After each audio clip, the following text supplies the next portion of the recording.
How are you feeling? How long have you been here? 3 months, May 17th. And what brought you? That's difficult to answer.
Eventually resulted in your being here in the hospital.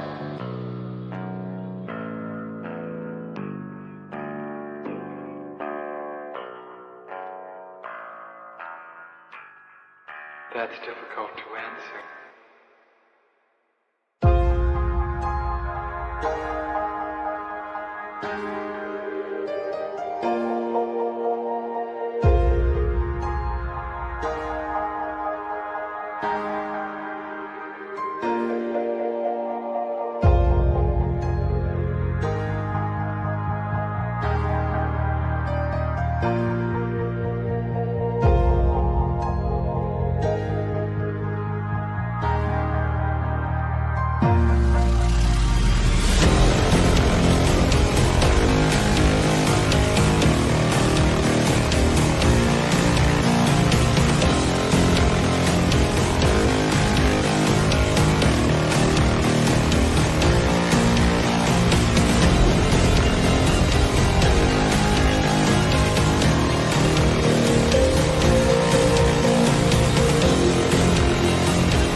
this the end?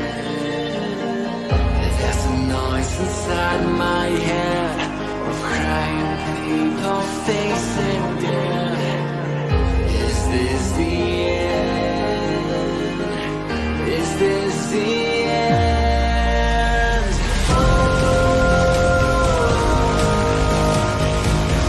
I'm burning in the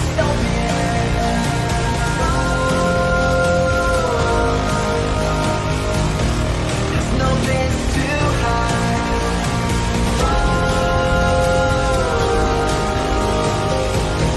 I'm burning in the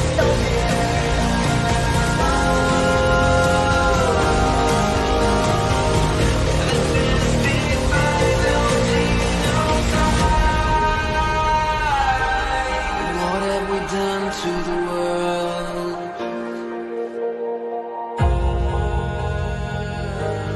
What have we done to the world?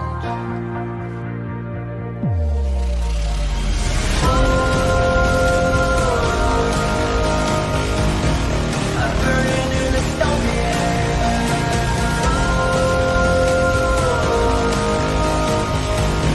There's no place to hide.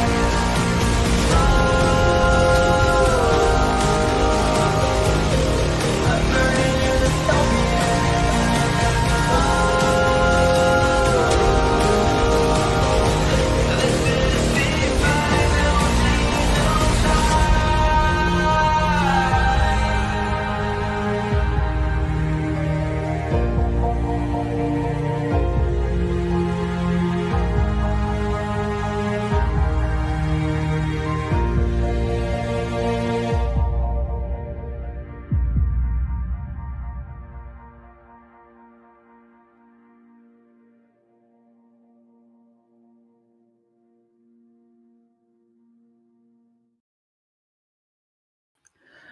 What up, everyone? Happy Friday. I swear, I don't want to say this out loud, but I think the YouTube shadow ban is back. Between yesterday and today, it is very, very, very obvious to me that notifications are not going out for my channel. Because you can always tell. You can always tell. Whatever. I can't do anything about it. You know, being out of the YouTube shadow ban was great for a couple weeks. It was actually really awesome. My content got in front of more people. The minute my content gets in front of more people is the minute that the audience grows several thousand subscribers, like in a week. You know, it's like it's amazing how that happens. And then YouTube's like, nah, we're not going to do that anymore. And then the shadow ban fucking comes back. I probably got to post more of those videos where I'm looking into my cell phone and just explaining things really quickly. Maybe we'll try that again. But anyway, guys, mount the like button for me. Mounting the like button lets YouTube know to recommend my channel and actually send out effing notifications when I go live on the internet. Ain't nothing I can do about it otherwise. And you know what? It's Friday and I don't even care. It's Friday. Don't even care. We're going to have some beer and we're going to watch some non-leftist content. And that's what we're going to do. That's just what we're going to do. Hope you guys are all having a great day. I don't have a long preamble or anything, but I will say, I will show you guys what we're watching. Well, Tucker Carlson interviewed Darryl Cooper again, and everyone on the internet is mad about this, of course. And they talked about Jeffrey Epstein, and I'm going to be honest, I don't actually, okay, obviously I know the general mise-en-scène with Jeffrey Epstein, but I never really paid that close attention to it. I never got that. What? You'll probably get booted out of the space again, just playing on your phone again, Karlyn, which was sad. It was sad. It is sad. And Big Tech did it again last night. Big Tech booted me out of that space again last night because he won't unblock me on Twitter, and it's really unfair and it's wrong. And he's being a butt and he's being stupid and it's wrong and he needs to get over it and unblock me on Twitter. There are many people on Twitter that are far meaner to him than I am. I'm not gonna fucking stop complaining about this. I am not gonna stop complaining about this until he unblocks me and stops kicking me out of those spaces because it's not even fair.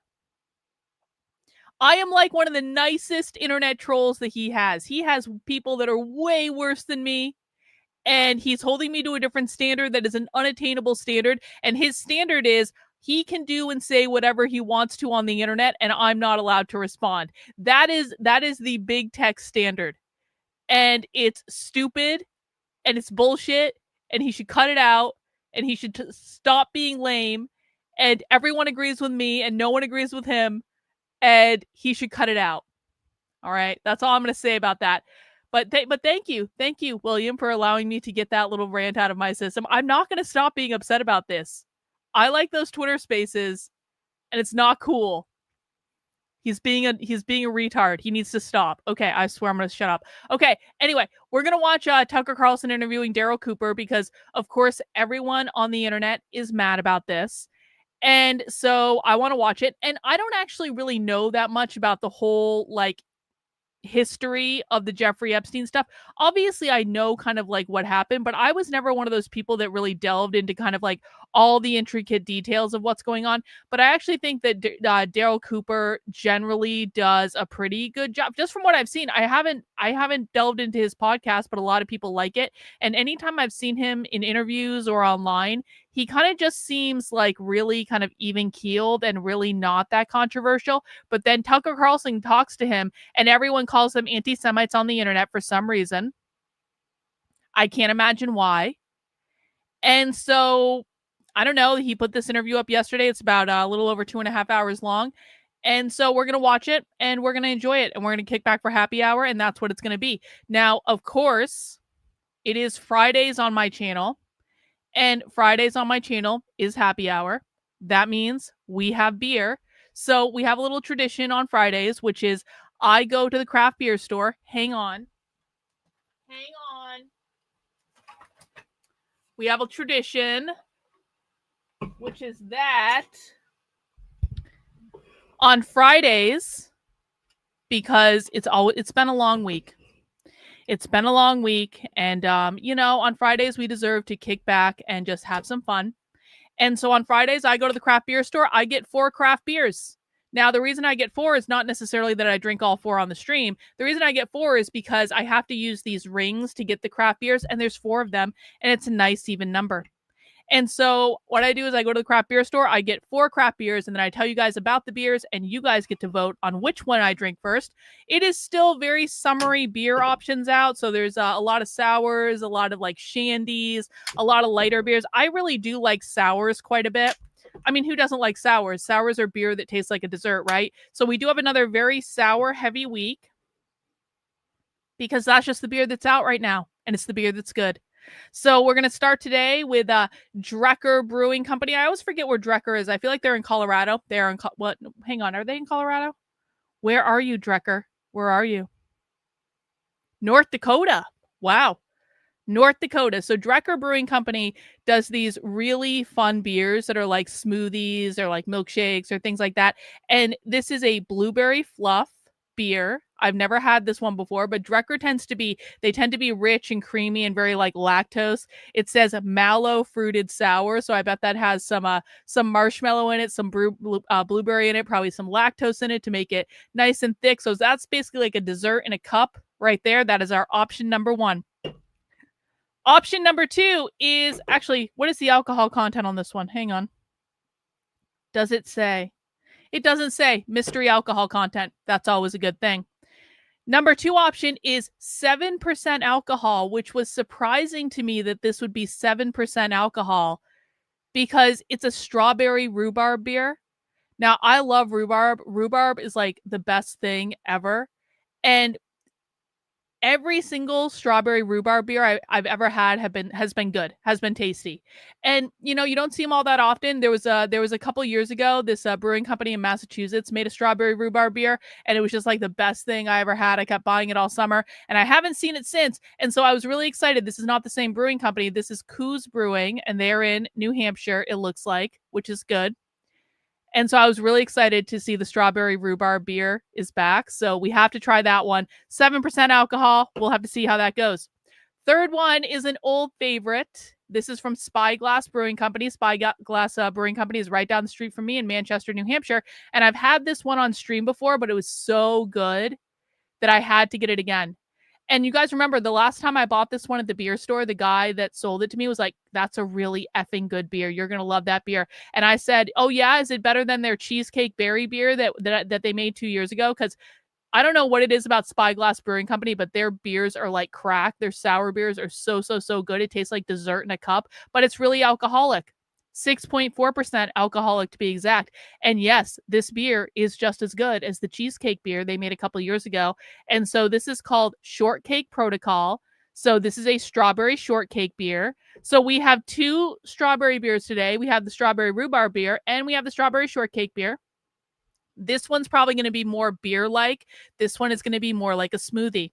Lastly, we do have a nice savory option because we do always like a savory option. Now, the interesting thing about coconut porter in my house is I buy these things for happy hour all the time. And you guys never vote for the coconut porters when I do them for happy hour. So oftentimes the coconut porter will be the leftover beer that kind of goes back downstairs in my refrigerator. And then even if I tell my husband, don't drink that coconut porter, I really want to drink it because I really like coconut porters. I really like coconut stouts. Even if I explicitly tell my husband not to drink the coconut beer, guess what happens every single time? He drinks the coconut beer. And then I go, hey, where's that coconut beer I told you not to drink? And he goes, I go, okay. You know, we are married. My beer is your beer. Your beer is my beer, I guess. But we do have the coconut porter back again because literally every single F-off time I buy this beer, I don't actually even get to drink it. This is 7% alcohol. And so this is going to be the most savory, kind of like dark option of the bunch. So those are our 4 beer options for today. Let me put the poll in the chat. Again, we have our blueberry fluff beer. We have our strawberry rhubarb beer. We have our strawberry shortcake beer. Or we have our coconut porter beer. So you guys let me know which one you want me to drink. In the meantime, I just want to remind everyone, while you are voting on that poll, I just want to, oh, not that one. No, that one. There we go. I don't need to be big on the screen. This is fine.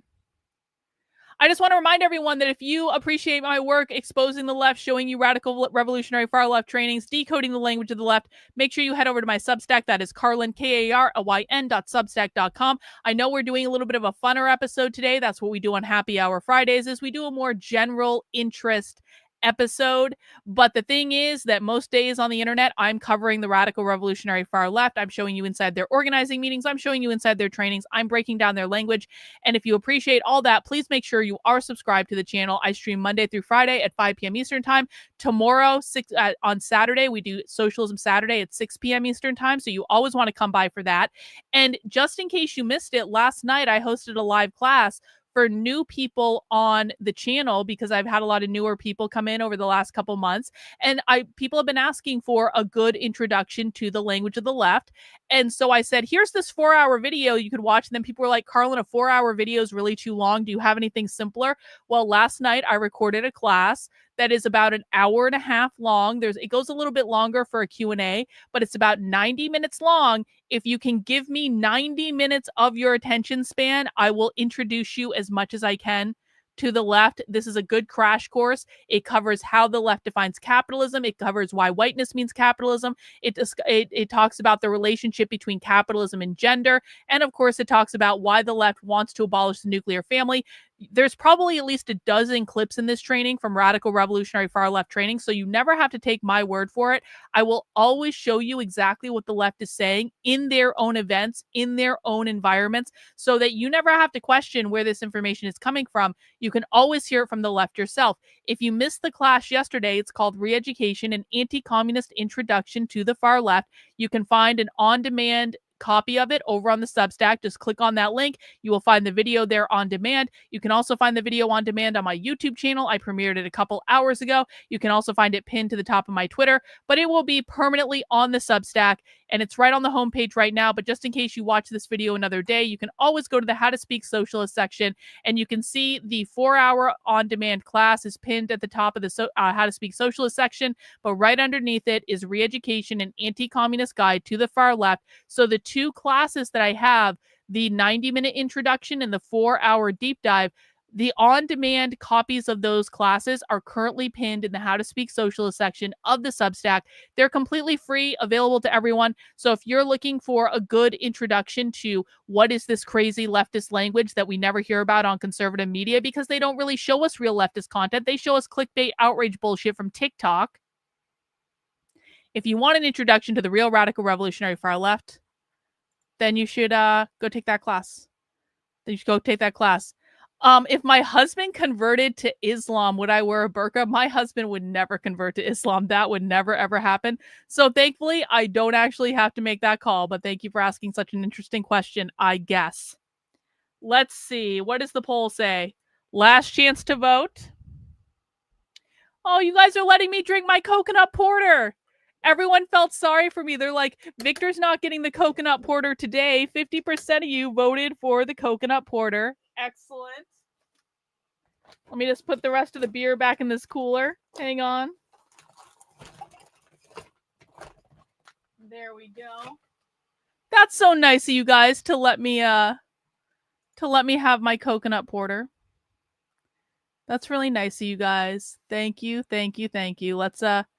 Let's get the coconut porter poured into a glass, and then we'll watch our Tucker Carlson interview with Darryl Cooper, and we'll hang out. We'll have some beer. This is a beer. It's like, I love this glass. I got this. It's like a wine glass, but it's actually like more of a snifter on top. This is a special glass for drinking beer that I got at the Packy in Manchester, New Hampshire, which is a craft beer store. And I freaking love this glass because I love drinking beer out of a snifter. And this also has a wine glass stem. So I have a snifter wine glass that is specific for craft beer. Cheers, everyone. We obviously have to let that settle. But cheers. I hope you guys are having a great Friday. Let us know if you're drinking something fun in the chat.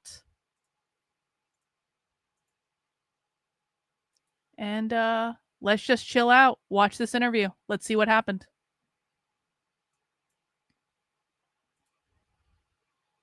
Darryl Cooper, ladies and gentlemen. It feels so naughty and forbidden to be sitting here with you. It's like getting caught in a strip bar. Just kidding. I'm so grateful that you came. Not everyone feels that way. I just want to dispense with the political aspect of this by reading a verbate. I don't have the tape for some reason, but this was my old friend Mark Levin on his show today. And this is the transcript that I got. Mark Levin, big and it mad. actually says in parentheses, screaming like an old woman. I don't know if that was actually on Fox or not, but I'm quoting, "Why are these insane, knuckleheaded know-nothings, these propagandists, these demagogues given platforms?" Someone gave us a platform. Amazing. "By God, I'm going to take this crap on for as long as I live because it's destroying our youth and destroying their minds." I'm glad he's standing up. Somebody has to. That guy sounds like a monster. Who's he talking about? You and me. Mark Levin, fuck that asshole.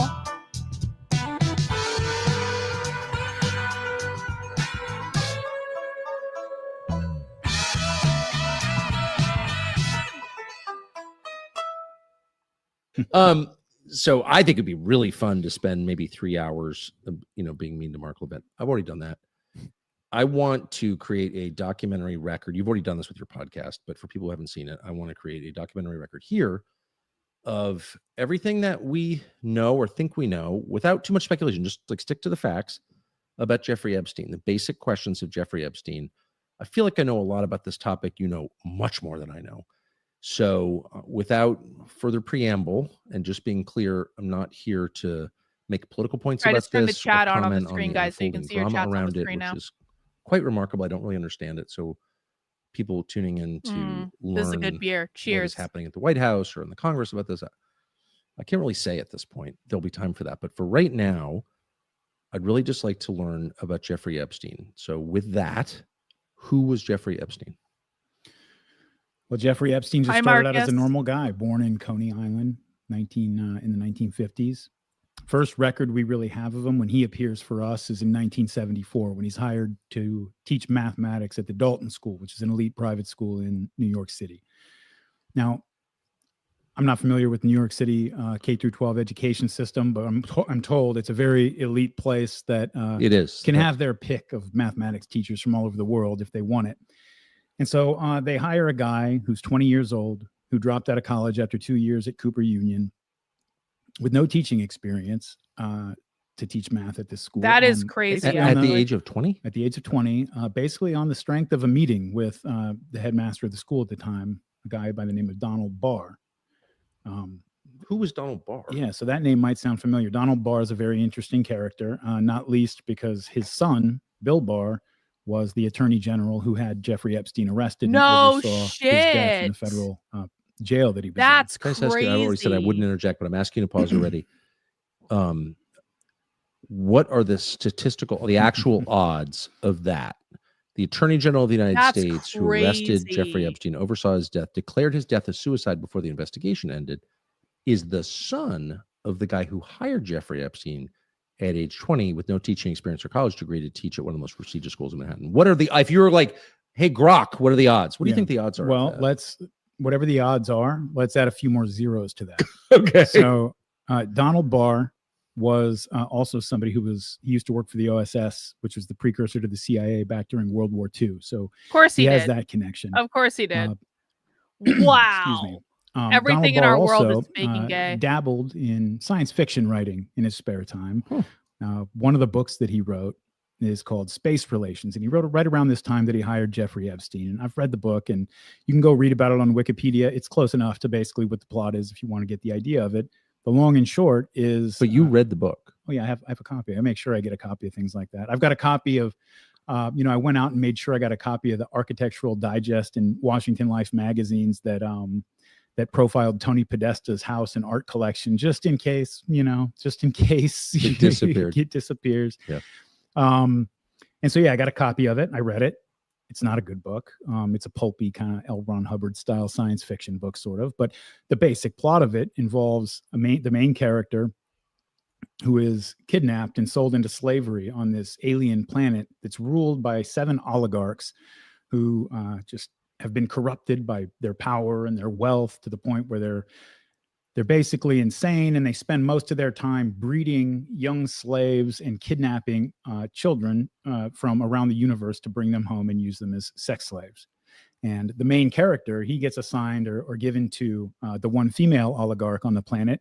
And at first, he's sort of one of her slaves and victims, but then she takes a liking to him and he joins her and participates in what's going on. And there are scenes in there right near the beginning. There's a scene of these grotesque aliens that kidnap the guy, that they make one of them makes the prisoners watch while he rapes a 15-year-old virginal redhead. And so these are the books that Donald Barr, former OSS agent, father of Bill Barr, the attorney general who had Jeffrey Epstein arrested and oversaw his death. These are the kind of books that he was writing at the time that he hired the most notorious pedophile in American history. So whatever the odds of the first part were, you can probably add a few zeros to that, and we can keep adding zeros if you want. I do. I mean, it's hard to believe that this is real, but it is real. What you're describing is real.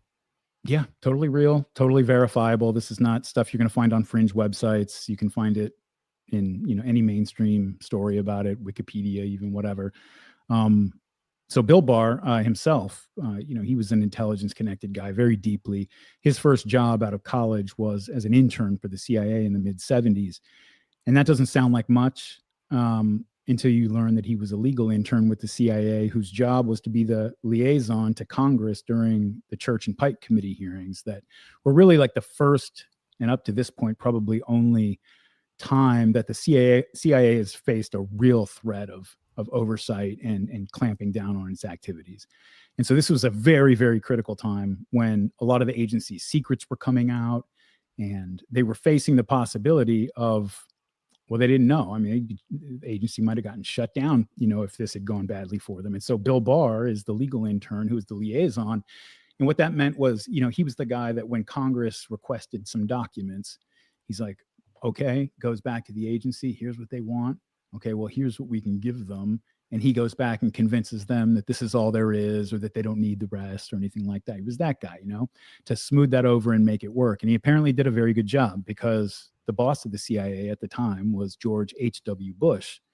When George H.W. Bush took over was elected president in 1988, took over in 89, he brought in Bill Barr to be his attorney general, who's really who spent most of his time, like at least the big story. I'm sure an attorney general does a lot of things and wears a lot of hats, but the major story that was going on at the time was cleaning up what was left of the Iran-Contra affair. And so you have the guy who was the legal intern for the CIA during the Church and Pike Committee hearings, brought in by the director of the CIA at the time to be the attorney general, who is cleaning up the Iran-Contra affair that took place, obviously, while Bush was the vice president. He goes into the private sector for a while, reemerges when Donald Trump needs an attorney general of his own, not for any particular reason, I guess, except, then this happens. He just happens to arrest the guy that his father gave his first job to, that he was totally unqualified for, and a guy who had proclivities that most of us find very strange and unacceptable and are very, very rare, but coincidentally happened to be the very topic that Donald Barr, Bill Barr's father, liked to write books about. So very strange. It could all be a coincidence. I'm sure it's all a coincidence. None of it's real. Yeah. So Donald Barr hires, that's a remarkable story. And I believe, and I've said it to him, that Bill Barr, as Attorney General, helped cover up. Thank you, Vrooman. Appreciate it. Again, here are the facts. The facts are that he declared it a suicide before they'd finished the investigation or even really began the investigation. So that alone suggests dishonesty, I think. Anyway, or lack of rigor or something. What happened to Jeffrey Epstein at Dalton? How long was he there? He was there for about 1.5 years, 2 years only. And then he was fired for poor performance, is how it got written up. And maybe it was that. Again, he had no teaching experience and no college degree. So it may have just been he was a bad math teacher. But there are people who had children as students at the time who actually say he was a good math teacher. So maybe it had to do with something else. Maybe it had to do with the fact that there were already allegations against Jeffrey Epstein by the girls he was teaching at this high school of inappropriate behavior. He would even show up to high school parties sometimes where kids are drinking and partying, and he would show up as the teacher, the adult, and kind of just try to join in. So there were those complaints that were going on. But while he was at Dalton School, before he got run out, one of the students he was teaching was the father of one of the students he was teaching was the CEO of the investment bank Bear Stearns at the time, Ace Greenberg, he's known as. And he approached, I've heard it was Barr himself. I don't know if that's the case, but he approached somebody who was. Hang on. Did I watch? She just did that like this week, right? I was thinking about watching that and maybe I will, but like this is like 2.5 hours long. So I was thinking, I did see a clip of it where Candace was like, is this the episode where Candace is like, the Israeli flag is a hexagram and is therefore of the occult? One of his bosses or one of the people who had brought him into the school and asked if he would make the introduction to Ace Greenberg and put in a good word for him. And so he meets Greenberg, and Greenberg, when he gets run out of Dalton, brings him on at Bear Stearns. And they put him to work. So by this point, Jeffrey Epstein's like 22, 21. Hang on. Hi, random person over on Kick. I really don't give a fuck if you like it. If you don't like it, go somewhere else. It's really simple. We're hanging out and having beer and watching an interview. If you don't want to do that, you don't have to be here. There's plenty of other content you could watch on the internet. Doing commentary on what you think my lack of commentary is. I mean, I guess you can do that if you want, but basically you're like an old man screaming to the sky because no one really gives a flying fuck. If you don't like it, go somewhere else. You don't have to be here, especially over on Kick. No one even watches me over on Kick. Thereabouts. This is 1976. I think he was born in 53. So yeah, 23 years old maybe. You may have noticed this is a great country with no bad ads. food. No ads. No ads. Serving. No ads. No ads. Over as CEO. In the story, years of chips. It's endorsed by people who Unfair. understand health. It's well worth a try. Go to Mossad, M-A-S-A, chips.com/Tucker. Use the code Tucker for 25% off your first order. That's mossadchips.com, Tucker. Code Tucker for 25% off your first order. Highly recommended. With no college degree, 2 years of college at Cooper Union, and he's been a high school math teacher, and he got basically fired from that job, and he gets hired at Bear Stearns? He gets hired at Bear Stearns. Is that normal? I couldn't tell you, especially back then. I'm not really sure. That seems a little crazy. Doesn't sound normal. Doesn't sound normal to me. So he gets brought in, and the story goes that they put him on the options desk at first, but he was not very good at it or not very engaged or interested in it. And so they put him in their special products division where Jimmy Kane, who took over as CEO of Bear Stearns from Ace Greenberg, described what Epstein did there in the special products division. And he basically, in so many words, in sort of the Wall Street financial speak, said that his job was to help wealthy clients hide their money. to create, tax advantageous transactions that were, that kind of thing. Yes. But it was to help wealthy clients hide their money. And while he was doing that, he met and came into contact with a lot of well-known people who became very important for the rest of his wealthy career. Clients. Yeah. And it's like one of them, for example, was Edgar Bronfman, who will come up later in our story. He's one of the heirs to the Seagram's liquor fortune. Very connected guy. We'll probably get to that in a while. But that only lasts 4 years. He's there at Bear Stearns from 76 to 1980. And then he gets run out of Bear Stearns for a regulatory violation. And, the story kind of goes there. The official story from the people who were all involved in it at the time are that he was breaking the rules and they were very, very, very upset about it. But apparently he stayed close friends with Ace Greenberg and Jimmy Kane for a long time after that. And he banked with Bear Stearns all the way up until the time the investment bank collapsed in 2008. So there weren't that many hard feelings or that intense of hard feelings, apparently. But he left. And I think the reason for it is probably pretty obvious. He just got a little too aggressive and flew a little too close to the sun doing the job that they had hired him to do, you know? And so he had to leave because there was a violation. They didn't want the attention and everything, but he landed on his feet. He stayed friends with the people who hired him, all those kind of things. And this is where it gets like really interesting. So again, to go over his resume, he does 2 years of college, drops out, gets hired as a high school math teacher, is run out of that job ignominiously, either for poor performance or for harassing his female students. Then he goes to work for Bear Stearns, does that for just a few years, and gets run out of there for a regulatory violation. And that is his resume at this point. There's nothing else I'm leaving out. Hang on. We got a super chat from 2 ladies. I really love these breaks, educational and sometimes needed to help us regain our sanity. I honestly still need a day or two more from my trip to Seattle. Much respect. Hey, thank you, 2 ladies. Glad you made it out of Seattle. Hope your trip is going well. I appreciate it. The very next year, and this would make him, I guess, 28 years old. It's 1981. He's 28 years old. We have him on a private airplane with a big-time British arms broker named Douglas Never Lease. Mind. Very big player back in the 1980s. On a private plane to go to a meeting at the Pentagon with this guy. Okay. Not for the first time. I'm going to stop you and say it doesn't make any sense at all. So if you're looking at it in a conventional way, it doesn't not make if you any assume sense. The world works in the ways that we're told it works. That doesn't make any sense. Right. And so you have to ask, what is it that a guy like Douglas Lease would be, what interest would he have in a guy like Jeffrey Epstein? Even if he was a money man of some kind, presumably a guy like that can have any money man he wants. Why does he need a guy like Jeffrey Epstein?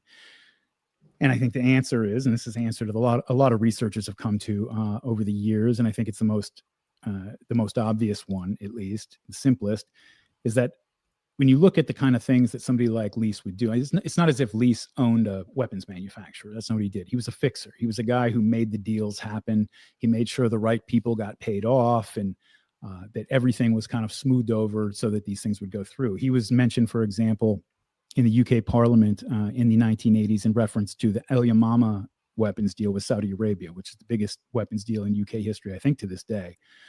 BAE Systems alone has made $46 billion off this deal over the years. And I think that was up through 2010 or something. So it's probably higher now.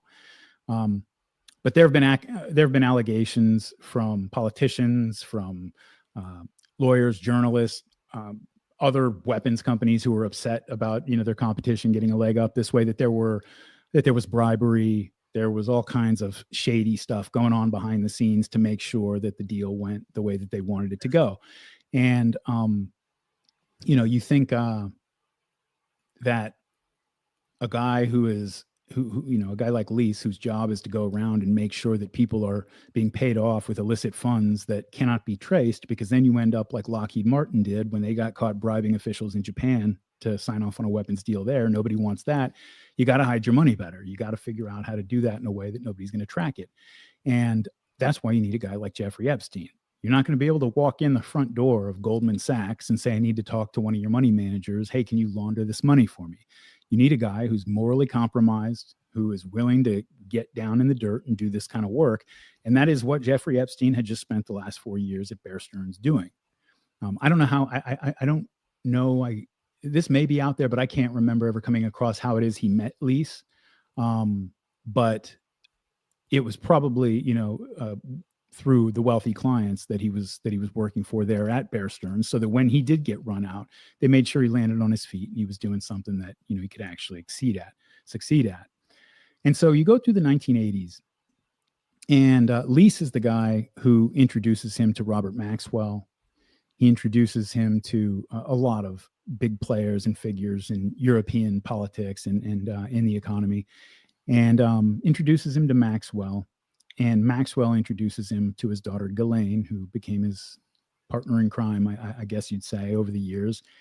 And Robert Maxwell's a super interesting character because, this is the reason that I brought up near the beginning. And we should probably say, like, the thing that people are really interested in this story about, I mean, there's the tabloid aspect of it. I think there's a lot of people out there who just, there's all this talk about the Epstein list. They want there to be a safe that the FBI opens up or drills a hole and cracks into. And then there's just a ledger of, signed in blood, I, Jeffrey Epstein, compromised these famous movie stars and politicians on these dates. That's what people want. They're not going to get that. That kind of thing doesn't exist. The really interesting aspect of it is encapsulated in just one incident, which happened in, I guess this came out after Epstein was arrested during the first Trump administration, that Alexander Acosta, who was Trump's labor secretary at the time, he had been the U.S. attorney in the Southern District of Florida in charge of prosecuting Epstein's first sex crimes case back in the mid-2000s. And we'll get to all this later, but Epstein was given a very, very, to call it a light sentence is being very generous in how we describe it. I'll get into the details of how it all came together and what the actual sentence was later. But he was asked in his vetting process, Alexander Acosta, hey, if this comes up, this is a potential scandal. You gave this pedophile with all these victims against, they had like 40 witnesses in that 2007, 2008 case. I mean, on the record, corroborating each other's stories independently. I mean, this was just the most open and shut case you can imagine. We'll get into the case here in a bit, but he was asked, how could you, what's your excuse for giving this guy the deal that you gave him? Because it's kind of crazy. And he said, well, I was told that Epstein belonged to intelligence and to leave it alone.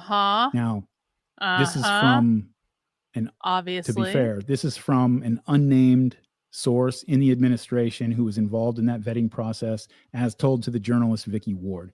I don't think Ward would make that up, and I don't think she would embellish. Well, I have something to add to this, which is true, and I would be delighted to talk to Mr. Acosta anytime. By the way, so I say this with the caveat that he's not said this to me, but I believe that he's been asked about this, and that has not denied it, and that his response was, "That's true, but I don't remember who said it to me."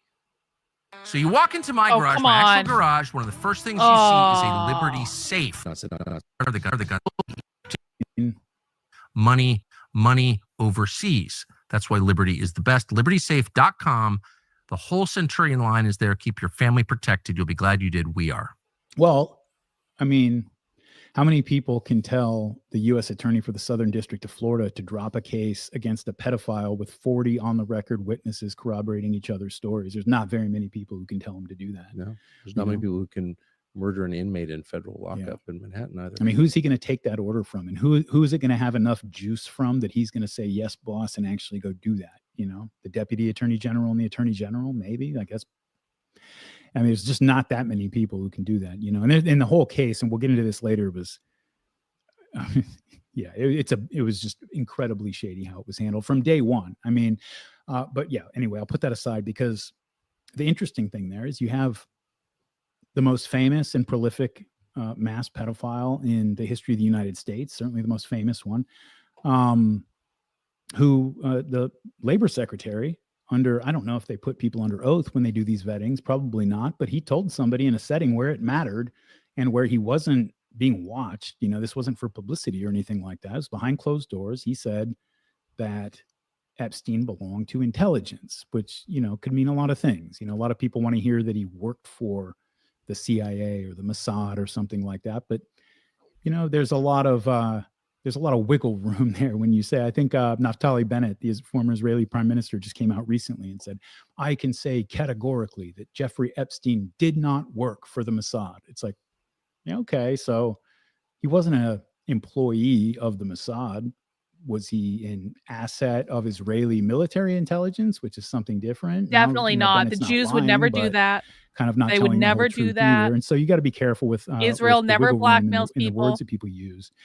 But when you have that, and when you, I mean, to me, I don't know. This maybe I'm missing something here. I'm not a journalist or anything, but I would think that when you have a story like the Jeffrey Epstein story, that every time any little piece of information has dropped about the Epstein story, ever since he was arrested, doesn't matter what it is, any little drib and drab, it goes viral. It is the #1 story that night. It is the highest ratings of any show or anything, whoever talks about it, whatever it is.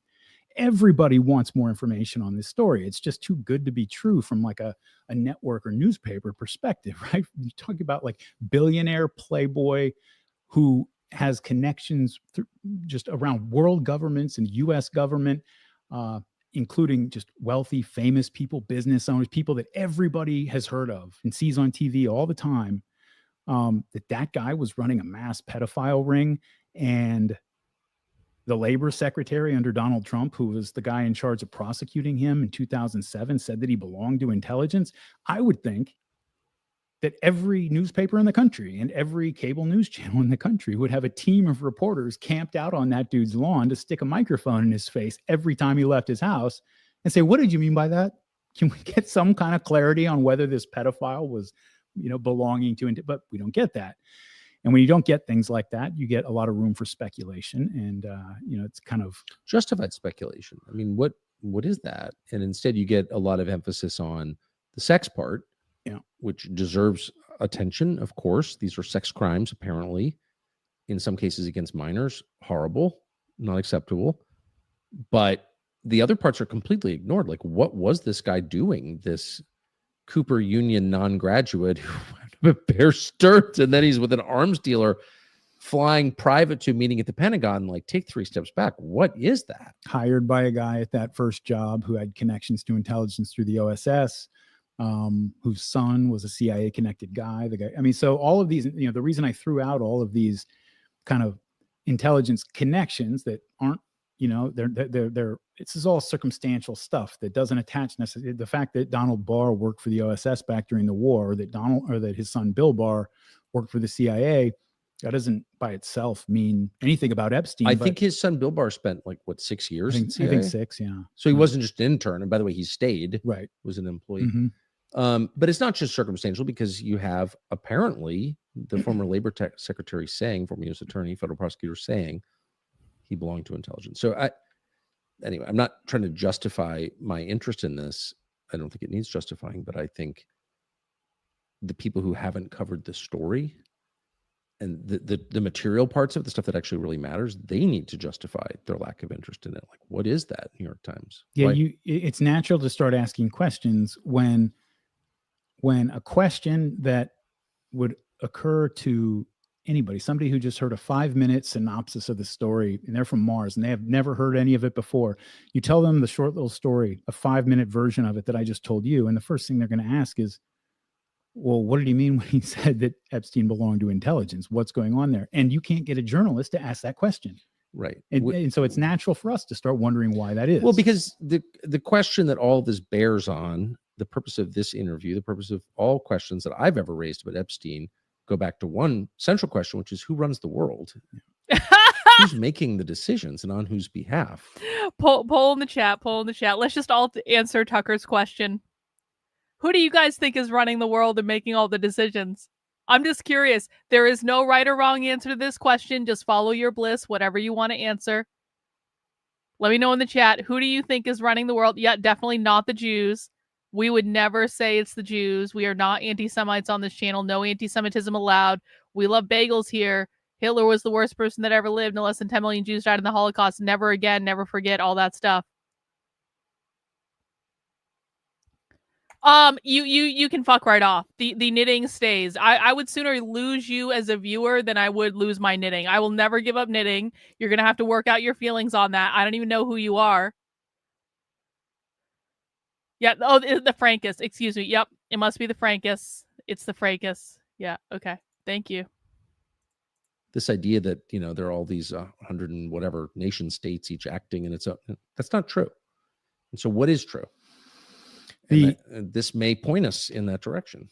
Yeah. You know, one of the things that we go back to the 1980s. I mean, it's just such a fascinating time because in the Iran-Contra deal, touche. That's the best comeback to a tell-off that I've ever had. Okay, sir, you win. Okay, that was funny. Well played. Mike Benz likes to point this out, and he's great on all of the Epstein stuff in the 80s and just a lot of the intelligence shenanigans in general going on back then. Is that, you know, it really provides a window into the question you're asking right now. Who runs the world? Like, who's actually in charge of everything that's going on? How is power structured, and how does it operate really, you know, in the world? And if you go back to the Church and Pike Committee hearings, and then you roll into the Carter administration, where he brings Admiral Stansfield Turner in to run the CIA and basically gives him a directive to pare down the agency's operational commitments and the things that it does in the field, start focusing more on, you know, what Truman thought he was getting himself into, which was, you know, a batch of analysts to help keep the president informed as he made decisions. And by all accounts, as far as I know, Admiral Turner tried to do that job with some enthusiasm. We're definitely not doing a land blessing. You get to the point where by the 1980s, the CIA's ability to operate is under a lot of scrutiny and limited in ways that it never had been before. I mean, you go back to the 50s, 60s, and 70s, and I mean, they were just cowboys. Yeah, they're dosing elephants with LSD. Yeah, right, exactly. Like whatever you want. They're visiting, you know, Jack Ruby in prison and turning him crazy. I mean, right. And so it's right at that time when their activities are being curtailed and under a lot of scrutiny that you start to see the emergence of the system that we have now, that pops up again and again whenever we end up in a place like Ukraine or just anywhere where you have institutions like the National Endowment for Democracy or USAID, a lot of these other organizations that, you know, they're not the CIA. You have like one of the former heads of the National Endowment for Democracy on the record in an interview, almost bragging in his tone, saying we do all the jobs that the CIA used to do. Of course. And so it was outsourced. You know, the CIA is under in coordination with CIA and other 100%, 100%. Yeah. And so that's when you get guys like Epstein who are, you know, they're not economists that are or finance guys that are hired by the agency and given an office and a CIA, you know, GS rank or something. They're freelancers. They're mercenaries. They work for the CIA today. They might work for MI6 tomorrow. They might work for the Mossad or Israeli Defense Intelligence the next day. And so that's one of the things a lot of people want to hear, that he was an agent of this organization and like sort of have it nice and pat and tight like that. And it may be that he did more work for one than the other. He had more loyalty to one than the other, things like that. When you look at his various connections that we'll get into, maybe there's, you know, conclusions to draw there. But he was one of these guys who was kind of a freelance fixer that would be used by the intelligence communities of countries that, you know, I assume he wouldn't go run off and do it for Russian intelligence back in the 1980s. But as you said, you know, the idea that there's 100-something independent nation states all acting in their own interest, that's a fiction today. It was a fiction yesterday. It was a fiction in the 1980s, you know. So to say like where exactly is the line, and it shifts from decade to decade depending on what's going on, but where exactly is the line between the CIA and MI6? They're different. They, you know, they compete with each other in various ways and so forth. But I mean, to say that they're two just totally separate independent agencies that are acting alone, and I mean, that's obviously just not true. And so Epstein was an asset of this network of intelligence agencies that would do these things together. And you know, the Iran, he was deeply involved with the money side of the Iran-Contra scandal. One of the people that Douglas Leese introduced him to, besides Robert Maxwell, was Adnan Khashoggi, who the last name probably sounds familiar to people from the news recently. He was the Washington Post columnist or editorialist who was chopped up into little pieces in the Turkish embassy by Saudi embassy. That's crazy.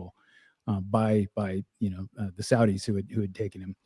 And Adnan Khashoggi was his uncle, and he was kind of the, you know, he's the real Khashoggi, the real. So there are only player. like 4 families that control the world. So far, we have the Bushes, the Barrs, the Khashoggis. It's like everybody's reoccurring in Well, this story. even the Khashoggis are kind of an example of what I'm talking about here, where, you know, it's useful. Like we'd be talking about somebody other than Adnan Khashoggi if his name was Adnan Al Saud.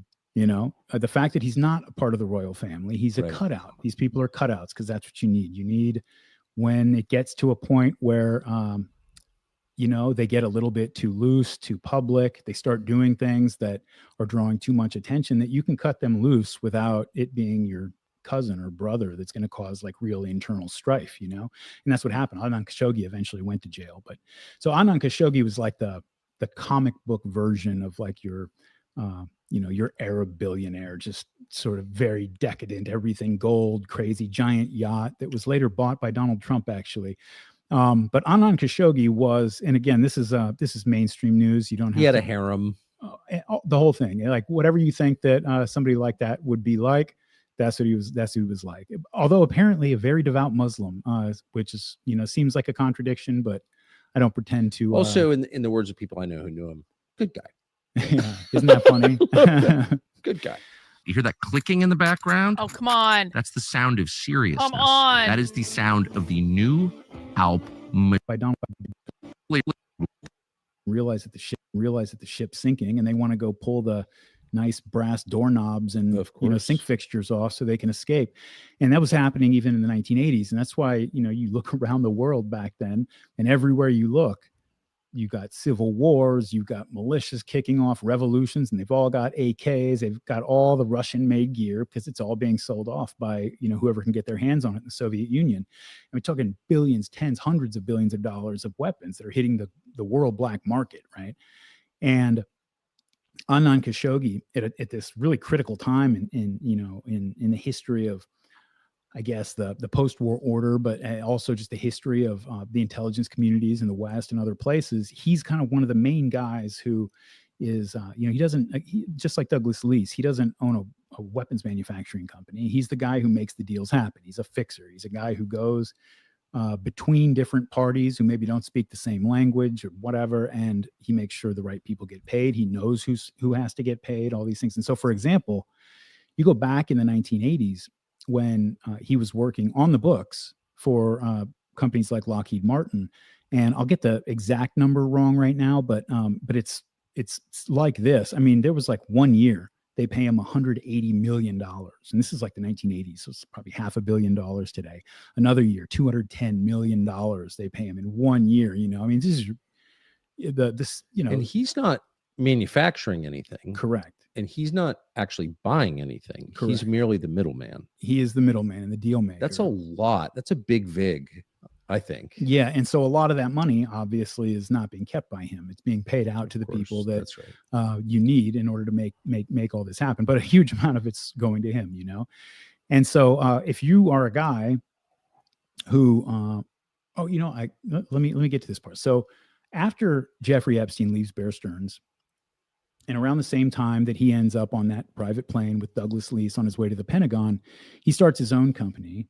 And as far as anybody's ever been able to find out, as far as I've ever been able to find, and I have looked, he had one client, and that client was Adnan Khashoggi. And so, you know, that's just another connection where you have him in the world. So I was alive and reading the newspaper then. Adnan Khashoggi was one of the most famous people in the world. I mean, he was in, you know, the New York Times and the National Enquirer and the New York Post. Like, everyone knew who he was. How does this guy with 2 failed jobs and 2 years at Cooper Union end up starting a company where his only client is Adnan Khashoggi? No, I'm serious. Like, well, I think probably question. the answer is that the company was set up so that he could do a job for of Khashoggi, course, right? So a more direct way to put it was, how does he get connected with Adnan Khashoggi? Through Douglas Leese. Yeah. How does he get connected to Douglas Leese? Well, I assume through his wealthy clientele when he was laundering money at Bear Stearns. You know, that's how he met, again, a lot of the people that would later become important to him.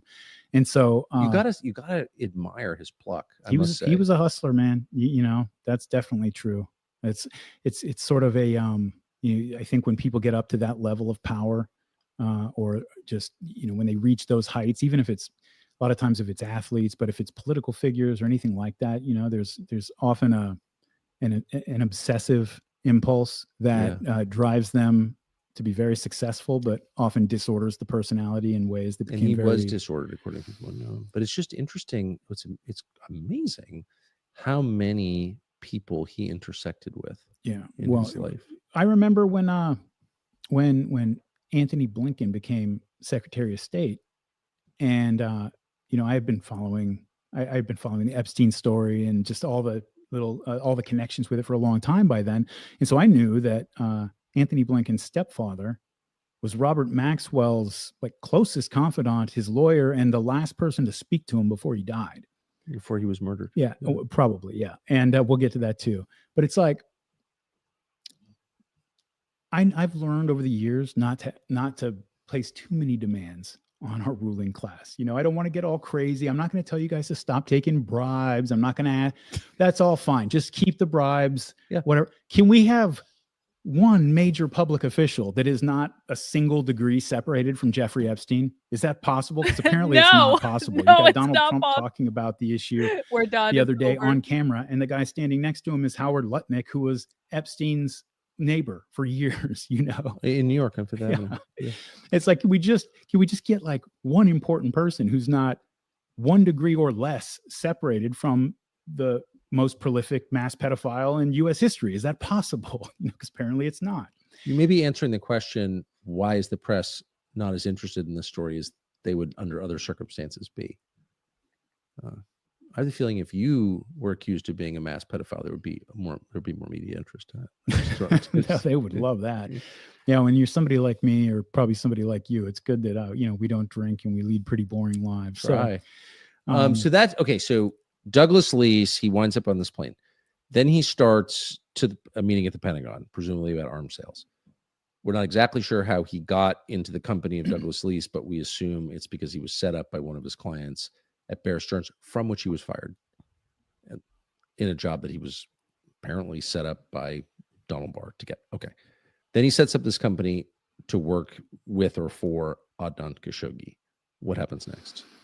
Well, so there's not a whole lot of detail on Epstein specifically during this period, but there is a lot of detail on guys like Adnan Khashoggi. And so you can kind of read between the lines as he progresses through. Adnan Khashoggi was the chief guy really that we used in the Middle East to broker and fix the Iran side of the Iran-Contra deal. And so, and people have heard the term, maybe younger people aren't that familiar with what Iran-Contra was. I mean, I know probably a lot of people watching this are fans of Reagan and the Reagan administration and all that, and that's fine. But I mean, the Iran-Contra deal was like, if it wasn't high treason, especially on the Iran side, I mean, it was an inch away from it. This is a declared enemy of the United States. We have a law, a past embargo forbidding the United States government or any company that is in the United States from selling weapons to the Iranians. And that's what we were doing. And so the brief summary of the Iran-Contra scandal was, we had two things that our intelligence agencies wanted to do, or our security establishment, let's say, wanted to do, but that they were not allowed to do. One was the Iran-Iraq war is going on, and our interest in that war at the time, at least, was just to keep it going as long as possible. Something really evil, I think, about funding and providing support to both sides of a war for the express purpose of just making it go on longer. But from a cold-hearted strategic perspective, you can understand, what people were thinking, at least. But that's what we want to do. Saddam Hussein at the time was having success on the battlefield. We wanted to make sure that the Iranians stuck around a little bit longer and Saddam didn't get too powerful, because that's what we were worried about at the time, Saddam getting too powerful. And so the other thing we wanted to do was we wanted to provide support for the Nicaraguan Contras who were fighting the Sandinista government down there.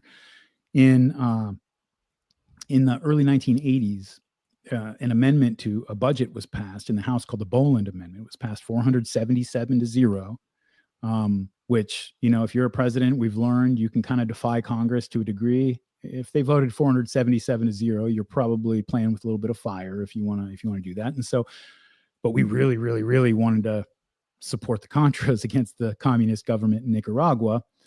And the Boland Amendment, what it said was you can't use any of the money in this budget, any U.S. government funds, that cannot go to the Contras in any way, shape, or form. It can't go to them, as weapons. It can't go to them as cookies. It just cannot go to them.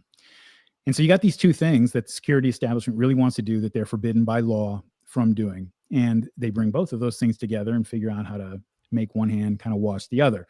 The idea was we're going to sell weapons to Iran, which we're not allowed to do, but we are allowed to sell weapons to Israel. And Israel has a lot of the same weapons systems that we want to send to Iran. So we're going to sell them to Israel. Israel, working through guys like Adnan Khashoggi, are going to get their weapons to Iran, get these weapons to Iran. And we're not selling anything to Iran. We're selling to Israel. Iran's going to they're going to pay a premium for these weapons. And that premium is off the books. And that is going to be used to support the Contras. And so everything is fake. That was and gay. Basically the everything scheme. Is fake and gay. Now you have when you're doing something like that, I mean, all you have to do is look at any big mafia court case or something, or watch a mob movie where they go to court. It's always the money. Like the money is how you get caught doing stuff like this. People think of money laundering as like this boring sideshow when it comes to organized crime or their cousins in the intelligence community. It's not a sideshow. It's right at the center of the thing. The whole operation relies on money laundering because you have to be able to hide that. It's the easiest way to trace out your networks and what they're doing and who's a part of them, who is you can figure out everything from it. Who's the most significant player in this network? All these things just by looking at their money. And so you have to have guys like Jeffrey Epstein, who spent 4 years at Bear Stearns and a few years since then, like by the time he starts doing work for Khashoggi, figuring out how. Yes, we're all Hamas supporters on this channel. Yes. You got us. You found us out. We're all Hamas supporters on this channel. And if you want to support Israel, I guess you can do that. But, you don't have to be a dick about it. Everyone is allowed to have their own opinion. Yes, he is absolutely a retard. 100%. How to move money offshore, move it around through different countries over time, changing jurisdictions. Because you got to remember, too, this was back before the internet or anything like that. It was not exactly an easy process to just hop on your computer and look at where these transactions are being passed through the global financial system. It's a different world today for that reason, but it's tougher back. You know why you hate the Islamists, right? It's because the Jews convinced you to hate the Islamists because Israel wants to go to war with all of them. And so they need your permission to go to war because they need you to agree to pay for their war and send Americans to die for their war. But I hope you're happy hating the Muslims, bro. Hating the Muslims. That's what's most important, is hating those Muslims. Then you had to send investigators probably to that country to go to that bank and look at their records, kind of thing, And so, but still, you needed a guy like Epstein who was skilled at moving money around in ways and hiding it in ways that it at least would be hard to trace. Like they would pass at a first glance. If you get like a really skilled forensic accounting team at the Department of Justice who really dedicates themselves to it, they can figure it out, but it needs to just pass at a glance so that some congressman's not taking a look at it, And so Epstein, oh no, you insulted me. Oh no, you're banned. Oh no, you insulted me. You broke the rules. Oh no, working the financial side. I'm not sure I 100% about that, but I presume they weren't only relying on this one guy for these things that were going on, who was handling the money and making sure that in Iran-Contra. Well, he was working for Adnan Khashoggi, doing that when Adnan Khashoggi was involved with Iran-Contra. I don't have any document or anything that says Jeffrey Epstein specifically was working with the intelligence agency on Iran-Contra, anything like that. We know he was doing work for Khashoggi that involved this kind of thing, because that's what the company did. And he's an American. Yes. Right. Who, at least through Donald Barr, anyway, he has some intel. He's rubbed up against people who are familiar with the intel world. So, well, when you're also real quick, like if you're working for people and with people like Douglas Leese, Adnan Khashoggi, Robert Maxwell, you're rubbing against the intelligence. Yeah, you're right in the middle of it. Yeah. And that was the thing they were working on. It just blows my mind. Just so people know, I'm not really obviously doing a lot of commentary because I don't know a lot of this information, so I'm learning it as I'm watching this. So we're just chilling. We're chilling on a Friday. We're having some beer. I hope you guys are having a good Friday. As a reminder, if you're enjoying just hanging out and watching this interview, please mount the like button for me. There's a shocking disparity between the number of people who are watching right now and the number of people who have mounted the like button. So we're just chilling. just go ahead, hit the like. That lets YouTube know to recommend my content to more people. Make sure you subscribe to the channel. If you're drinking anything fun, let us know in the chat. We do like to see what people are drinking on Fridays. And let's just chill out and continue. That there's a connection between Jeffrey Epstein and Iran-Contra. That just really, yeah. I guess I shouldn't be surprised. I mean, Iran-Contra it is like sort of the patient zero for understanding the power structure in the modern world in a lot of ways. Queer the really, like button and colonize it. I remember it well. And very well. And it's a good idea. People who were involved in it very well. Press the button. I thought it was all fake. It was years before I realized that was a meaningful thing. And I think many conservatives and PBR, gross. However, I try to be more honest and thoughtful than I once was. And like, that's a big thing that they did. And no one was ever really punished for it. No, and the people that were kind of celebrities now, doing some of whom I really like. I mean, I just want to say for the record, I think a lot of those people were patriots, man, but you get caught up, especially during the Cold War. I tell people sometimes that, look, I don't like a lot of the stuff that went on in the Cold War. There are a lot of things that the U.S. did that I wish weren't in our history books. And, that historians 500 years from now weren't going to have to read about us, in their history books. But for the people at the time, I mean. Oh, I knew them. I knew them. Yeah, no, I agree. And, there are a couple, but Ollie North is the famous one. And, what a nice man. What a good man. So I just want to say that. But he's not Ollie North is not the one who designed the scheme. He was a colonel at the time. Exactly. In the Marine Corps. And he was doing what he was asked to do. Whatever, not to get so far afield. But that's just amazing that Epstein was involved in that. So what does he do after that? Well, let me actually let's pause here for a minute, because this whole period still, there's a lot to unpack here. So Robert Maxwell was also one of the main money conduits for Iran-Contra as well. Hang on. We have to talk about this. Listen, I know that not everyone is a craft beer appreciator. I really do. But can I warn everyone forever, do not drink Miller High Life. Miller High Life is not the champagne of beers. Miller High Life is one of the worst beers ever. I had the worst hangover of my life after drinking 2 Miller High Lifes. I mean, I had been drinking leading up to the Miller High Lifes, but like, I know exactly what sent me over the edge. It was someone convinced me at 1 a.m. in a bar in Milwaukee at the Hilton Hotel in Milwaukee that I should drink Miller High Life because it was the champagne of beers. And this was the worst fucking decision I have ever made in my life. I woke up the next day. I had the worst headache. I couldn't see straight. I couldn't even get out of bed. I felt so sick. And it was all because of that cursed beer. So if you got to drink cheap beer, I guess, but like, I really feel like most people should be craft beer appreciators at this point. Like, if you're just going to drink to get drunk, why not just do shots of liquor? It's quicker. I'm sure per shot, it actually ends up being cheaper. Like, try drinking good beer. Try going to a craft beer store, getting some Pilsners, getting some lagers, just things that are kind of similar to what you're already drinking. Just start to transition. You will appreciate it. It is so much better. It is a better experience overall. But no Miller High Life. No Miller High Life. No IPAs. No Bud Light. No PBR. Was drinking Miller High Life a worse decision than making the PragerU video? Probably not.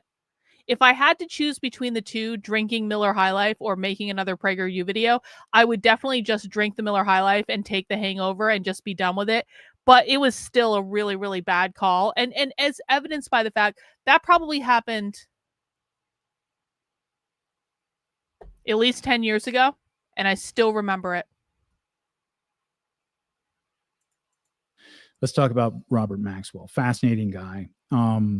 Really a fascinating guy. Another guy like Epstein that you look at him and you're like, man, he's kind of an amoral, yeah, probably true. Beast in a lot of ways, but at the same time, he's a force of nature and a figure out of history who figured in history. So he was born in Czechoslovakia, and he was, I want to say he was 18 or 19 years old. He was very, very young when the Germans invaded, and he managed to escape. He wasn't called Robert Maxwell at the time. He changed his name 8 or 9 times. over the course of the years. But he managed to escape to France in May 1940, which, if you know the story of World War II, is not the best time to escape to France. And so he hooks up with what's left of the Czechoslovak resistance there in France and follows the British retreat and manages somehow to talk his way onto a boat and gets over to We're going to do Britain the strawberry rhubarb beer, 7%, I think. 7% alcohol. Czech government in exile there in London. Becomes disenchanted with the government in exile pretty quickly and starts, so we'll get to that next part in a minute, actually. So then he's working at first for the Czech government in exile, gets a little disenchanted with them, and so joins the British Army.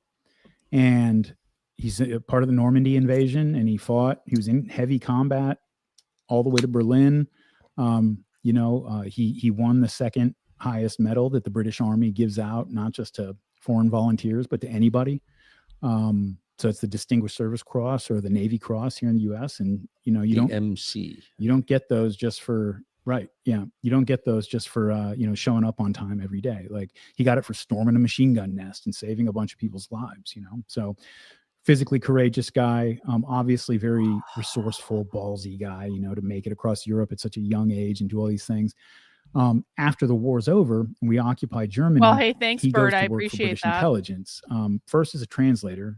I don't know how many languages he spoke back then, but later on, he allegedly was fluent in 9. Maybe that's an exaggeration, but if he was fluent in 5 and functional in 4, that's pretty damn impressive, Oh my God. And so he was a guy who... Hang on. We have to talk about this beer. I'm sorry. This is so good. It's so light. It's so crisp. Hang on.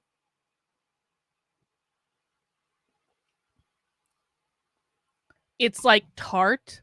So it has like the tartness of the rhubarb. It does not taste at all like it's 7% alcohol. Again, this is Coos Brewing Company. They're in New Hampshire. It looks like. I don't know where in New Hampshire exactly. Colebrook, New Hampshire. This is the strawberry rhubarb pucker bush. It's really, really, really good. Really good. You're having an imperial raspberry cider, 8%. That's a big cider. He had connections behind the Iron Curtain that was emerging. He's from that side of the line. He was a soldier who had fought valiantly for the British. And so now he's working for British intelligence, and he's actually pretty valuable to him. And he gets involved in, some dirty work. I mean, he was involved in interrogating captured SS soldiers, for example, which I imagine those were not always pleasant experiences. Actually, later on in life, this didn't come out till quite a bit later when he was an older guy, like soon before his death. He was actually fingered in an investigation for murdering a bunch of unarmed German civilians while he was there. It never went to the point of, having to be proven in court or anything. So it was just something that was out there, but he was named in the investigation. And so he's working for British intelligence for a while there in Berlin, which is a pretty hot assignment, obviously, especially as the Iron Curtain's starting to come down. And when the war ends, he goes back to Britain. He's changed his name to Robert Maxwell by this point, gets British citizenship. And one of the first things we have him doing in the late 1940s after the war, when he gets back to Britain, is you have this guy who, again, is from the other side of the line. He's got connections with people across Europe. He's involved with British intelligence. And he hooks up with some like the British Zionist movement, and in contravention of British law at the time, is helping to smuggle weapons, specifically aircraft parts were kind of his main bag, through Czechoslovakia down to the Zionist movement in Israel to fight the Arabs. And again, this is still, I think he's probably 25 or something like that at this point, maybe 27, 28, young guy. And not just the Arabs, the British also. Well, right. Yeah. They're fighting the British, and he's now a British citizen. Just saying. There is that. Yeah. That whole thing is a little bit of a tangent, but I mean, all that stuff is so interesting because when you think about something like that, right? Like if you have a situation like the Zionists in Palestine in the late 1940s who were facing down the possibility of war with several countries around them, and you're just a movement that kind of just drove the British out of the country, and now you got to figure out how to hold on to it. And the British, who are the main people who have any foreign presence, European foreign presence in the region, have a weapons embargo against you. You need to get weapons and supplies. How are you going to do it? Well, you need guys like Robert Maxwell, because not everybody knows how to do it. If they called me on the phone and said, "Hey, Darryl, we need you to get us 800 RPGs at this port and blah, blah, blah," I'd be like, okay, so call Robert Maxwell. Don't look at me, and because who knows? And but he knew, and that was something he was able to do. Lyndon Johnson did that actually. There was a really interesting several articles written about it, but one in the Times of Israel where they this is a laudatory article. They're writing it in a way that is very grateful to Lyndon Johnson. But this is back when he was still in the U.S. Congress, back in the 30s and 40s. He was working with a Zionist friend of his there in Texas to illegally, in contravention of American law, as a U.S. congressman, to ship weapons and other supplies to the Zionists in Palestine in crates marked Texas grapefruit. And the main guy who did the research on this is a Jewish scholar named Louis Gamelek. And you can't find the paper online. It's only in the reading room at the Holocaust Museum in Washington, D.C. And fortunately, before I came on your show last time, I visited the place and went and read it. And, they might have somebody tackle me at the door if I tried to go there and do it now. But I read it. It's fascinating because he really lays out in detail that you really can't deny that Lyndon Johnson was involved with this. And so then there's some evidence that Jack Ruby too was involved in that also, which I think. Well, that's of course Jack Ruby was involved in it. Well, Lyndon Why Johnson not? doesn't know how to smuggle the weapons. He researches to bigly. Palestine. Who knows how to do that? Apparently. Organized crime knows how to do that course. kind of thing. And Right. so, when you get into any of these kind of things, this is why I say, the intelligence community and their cousins in the organized crime world, Right. they've always been directly next to each other. They intersect There's a and symbiosis, crossover. of course. There has to 100%. be. And so Maxwell does this, and as Israel's founded, and he kind of starts to just move on as a British citizen, starts to make his way in the world. He starts out. He creates a small publishing company that specializes basically had a monopoly in getting scientific papers from behind the Iron Curtain and translating and editing the journals that they would have and the papers that they would have and distributing them in the West. And so he starts making a lot of money doing that. He starts expanding out into what became the Maxwell Empire, where he owned the New York Daily News, the Daily Mirror. I mean, he was the Rupert Murdoch of the time, right? Just a tabloid king, and he became a billionaire back when billion really, really meant something, He actually became a member of Parliament in the 1960s. And so it was there in the 1960s. So just 20 years after he got there. Yeah. That's extraordinary. Amazing, honestly.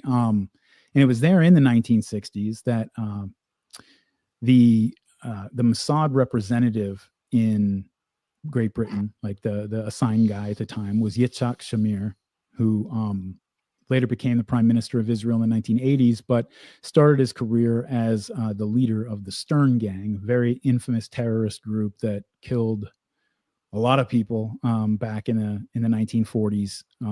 Carried out the King David Hotel bombing along with the Irgun. I mean, killed 91 people, including 15 Jews, which, if I was Yitzhak, I'd probably be pretty upset about that part at least, but killed many people. Killed Lord Moyne, a British diplomat in Egypt in 1946, sent mail bombs to several British government officials in Whitehall in London there. And actually, we have two accounts on this that may be drawing from the same source. And so I don't want to say it with the same level of certainty, but sent mail bombs to Harry Truman's White House addressed to him. And we got that from a book that was written by a fellow who ran the White House mailroom over the course of like 6 presidents. And he wrote a memoir about just all the different things that he had seen and everything. And one of the things he mentioned is these mail bombs coming from the Zionists in Palestine addressed to Harry Truman. That story was repeated in Harry Truman's daughter's memoir. I don't know if that's independent or if she's just getting that from the other guy's book. So I don't know, but that's 2 sources that say that. So that's what Yitzhak Shamir was up to. And he goes to Robert Maxwell and he talks to him about his obligations as a Jewish billionaire and a important guy with intelligence community connections in foreign countries, the obligations that he has to the Jewish state of Israel. And that can be that can be very, very compelling especially to people who are kind of mercenary types like Maxwell and kind of always have been from a very young age, feeling like they're living in a foreign country because they are. And then, you start to get this appeal of like obligation to something really meaningful. You see this a lot. And for example, when I worked for the Department of Defense, obviously everybody's watching this knows that I have a little bit of a troll in me, but usually my trolling has a purpose. And in this case, it did. We were doing a stand down, like a big training thing in an auditorium on what to look for regarding insider threats, right? So this is like DOD employees who might possibly be looking to spy or pull classified information out for nefarious purposes or something. And they're going through, as part of the training, all of these actual cases that happened over the years. And out of the 9 or 10 that they showed us, there's 1 or 2 where the guy just had a gambling addiction and he needed money and he just didn't care and he was going to do it. But literally, like the other 8 or 9, 90% of all the ones Victor is showing me a tire on his car Chinese that guys, he's very proud Chinese of. Americans spying for China, Russian Americans spying for Russia.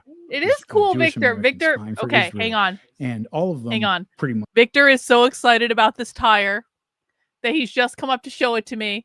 He's working on the tires for his car that he goes out in the woods and hikes with, and he wants you guys to see the tire. So this is the tire of Victor's remote control car that he goes into the mountains with, and it looks cool, and we appreciate it, Victor. Thank you.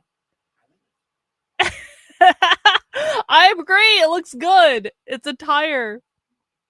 That's it. That's it. Breaking news. Story over. Okay, let's get back to this.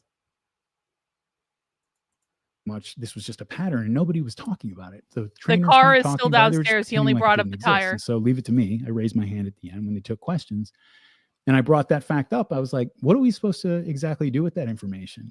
And to the guy's credit, he was honest. He didn't try to blow smoke up me or anything. He just said, you're not to look at that at all. Like, that's not something we consider. And I said, okay. Everybody kind of, looked around like, all right, that's just how it is. Brought up the car. But the reason this is okay. He brought up the car. Victor is so proud of this car. I feel like I have to. You guys should see Victor right now. He's like puffing. It's like he's like all proud of himself. This is the car. It obviously doesn't have the top on it, but Victor's been tinkering with his remote control car for a while now. Victor, is there anything you would like to say about the remote control car? You're just showing it off. Yeah. What is it? A rock crawler.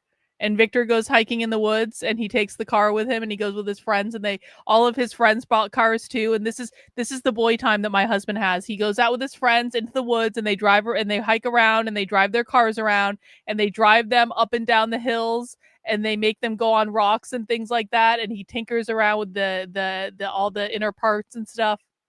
It's an RC car. There you go, Victor. Thank you. This is what my husband does when I'm streaming on the internet.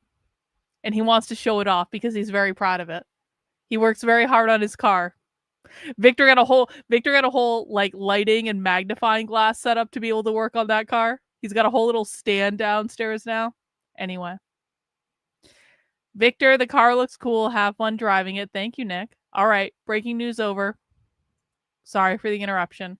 When my husband has things my husband doesn't have things he likes to show off all the time. So if my husband wants to show something off, I will take a pause and we will show it off because I love him and I want him to be happy.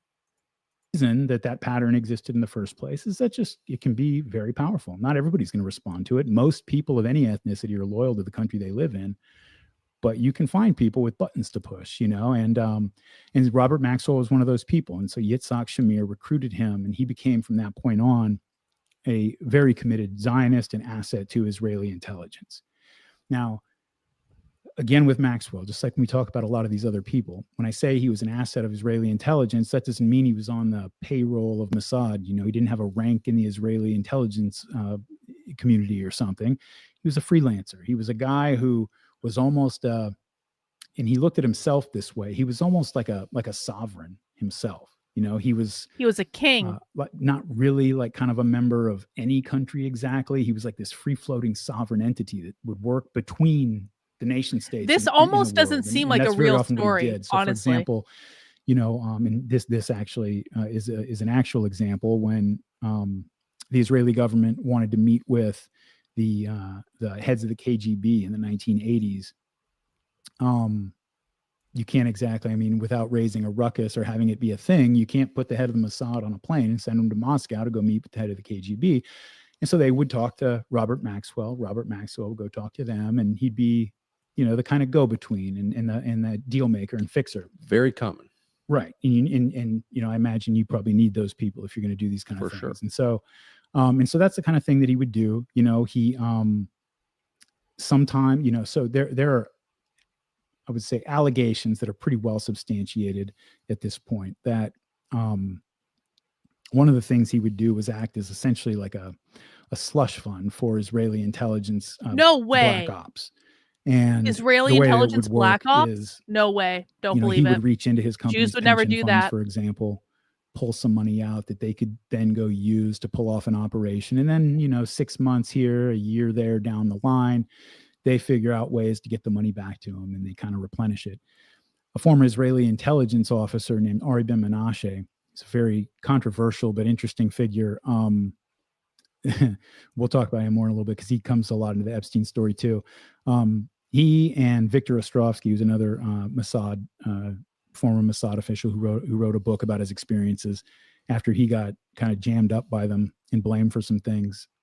They both say that Maxwell, what happened, you talk about him being murdered, would never do is that, once you start reaching into your company's pension fund to help out Israeli intelligence, otherwise. I can do it for this personal reason too. I'll pay it back. I'll always pay it back, of course. And he starts doing that and he gets himself into a lot of trouble. And by the end of his life, he was going to be, his empire was going to be brought down. He was going to be bankrupt and probably going to prison. He had robbed his company's pension fund blind for years at this point. And it was all getting to the point where it was just no longer solvent. It couldn't be hidden anymore. And what Ben Menashe says is that he went to his friends in the Mossad and he told them, look, I've done all this for you over the years. I have done so much for you. You are going to get me out of this somehow.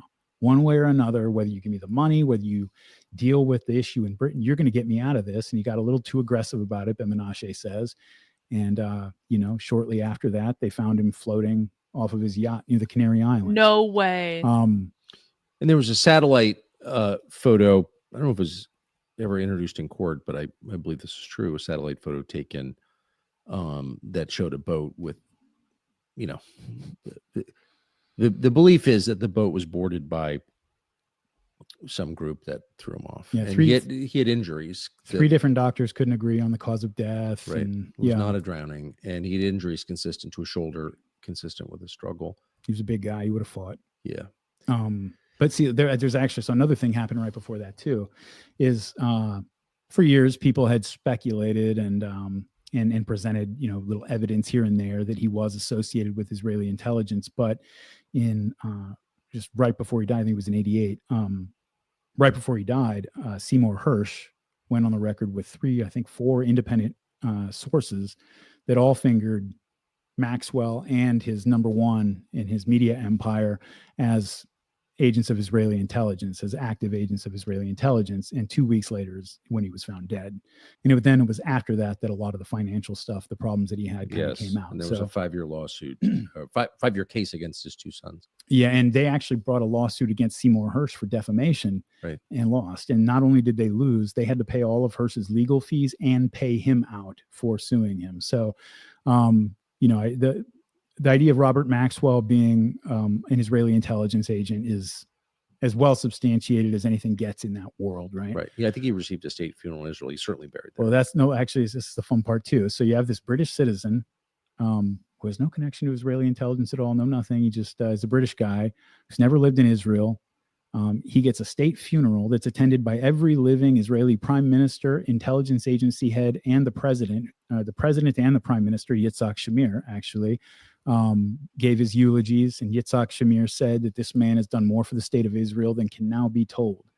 And he was given a burial plot on the Mount of Olives facing the Western Wall, which is reserved for, it's the highest honor, that you can bestow when it comes to that kind of thing. And so clearly this was a guy who was very important to a lot of people over there. And it was because he was a very important intelligence asset. So what was his, I don't think that's it's funny, as time goes by, people start claiming that certain substantiated facts are not facts and no one kind of remembers that, no, actually that's been proven.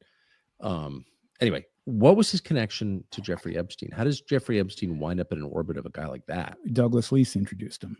And so, according to multiple sources from Israeli and U.S. intelligence circles that have gone on the record to journalists like Vicky Ward, both of them were involved in the weapons deals and things that we're talking about in the 1980s. You know, Maxwell would be the guy who, like, his pension fund would be used as a slush fund, for example, the conduit to move money through. Epstein would be a guy who made sure that it moved around in ways that couldn't easily be traced. And so they worked together with intelligence on these operations. And so Robert is the one who introduced him to his daughter. That's not something a father really wants to do, introduce your daughter to a guy like Jeffrey Epstein, but maybe she had problems of her own. I don't know. He introduces her. And so just add another zero to the odds of all of these connections kind of piling up, right? Known 100% locked in Israeli intelligence agent for decades, Robert Maxwell. His daughter just happens to be Israel would never Jeffrey do Epstein's that. partner. Disavow. And you know, obviously, have you seen that famous picture of Prince Andrew with Virginia Roberts? She's a teenager. He's standing there with her. That's in Robert Maxwell's house in England. That picture was taken. So, wow. You know, they were close, obviously. You know, and Randy, the funny thing. Andy. Actually, when Vicky Ward interviewed, that's what the girls used to call him. When she interviewed Jeffrey Epstein in 2002. We'll get to her whole interview in 2002, which is really interesting because it was in 2002. Nobody knew who Jeffrey Epstein was. None of these conspiracy theories were out there, anything like that. And she's got all kinds of stuff we'll talk about here in a second. But he said, he just total ignorance. Robert Maxwell, doesn't ring a bell. Don't know him at all. And they were incredibly close. She didn't really, it wasn't the point of her story, so she didn't really pursue it too much. He also, was asked by her about his relationship to Douglas Leese, and he claimed not to know Douglas Leese. When Douglas Leese's own son, Julian, he said that his father was essentially for many years, he used the word a mentor to Jeffrey Epstein of sorts. And so, and he expressed disbelief that Epstein would have claimed not to know him. I mean, so, you know, you have these connections that Epstein denies, which again, if they were innocent connections, you know, he probably wouldn't have a reason to do that. All of these intelligence connections that with people who were, you know, again, like you take the Donald Barr one, for example. Okay, he worked for the OSS in World War II. Great.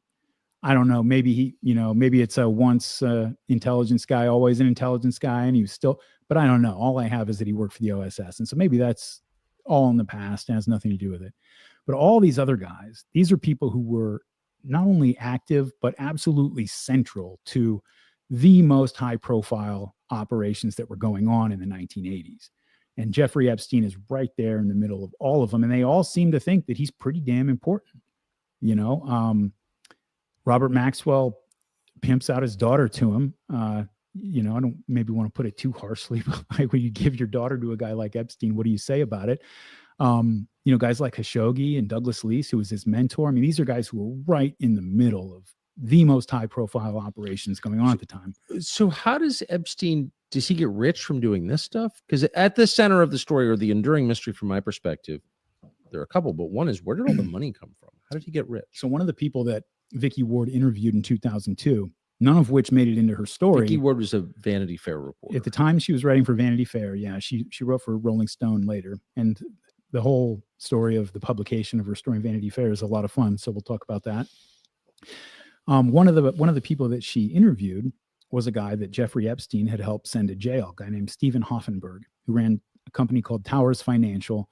It was engaged in a Ponzi scheme. I think it was a $450 million Ponzi scheme, robbed a lot of people of a lot of money. Hoffenberg doesn't deny it. He took responsibility for it at the time, pled guilty, did his time, and he's open about all of it now, calls himself greedy and just all these things. Well, he gets a call from Douglas Leese and says, "Hey, I got a guy who can help you out," because he knew Leese. And he puts him in touch with Jeffrey Epstein. And Epstein, he said, is just the kind of guy that a business like a quote unquote business like the one I'm running, this Ponzi scheme, is looking for. It's a guy who's very intelligent, who knows a lot about the offshore accounting and things that we need to know about. And he has no moral compass whatsoever, Hoffenberg said.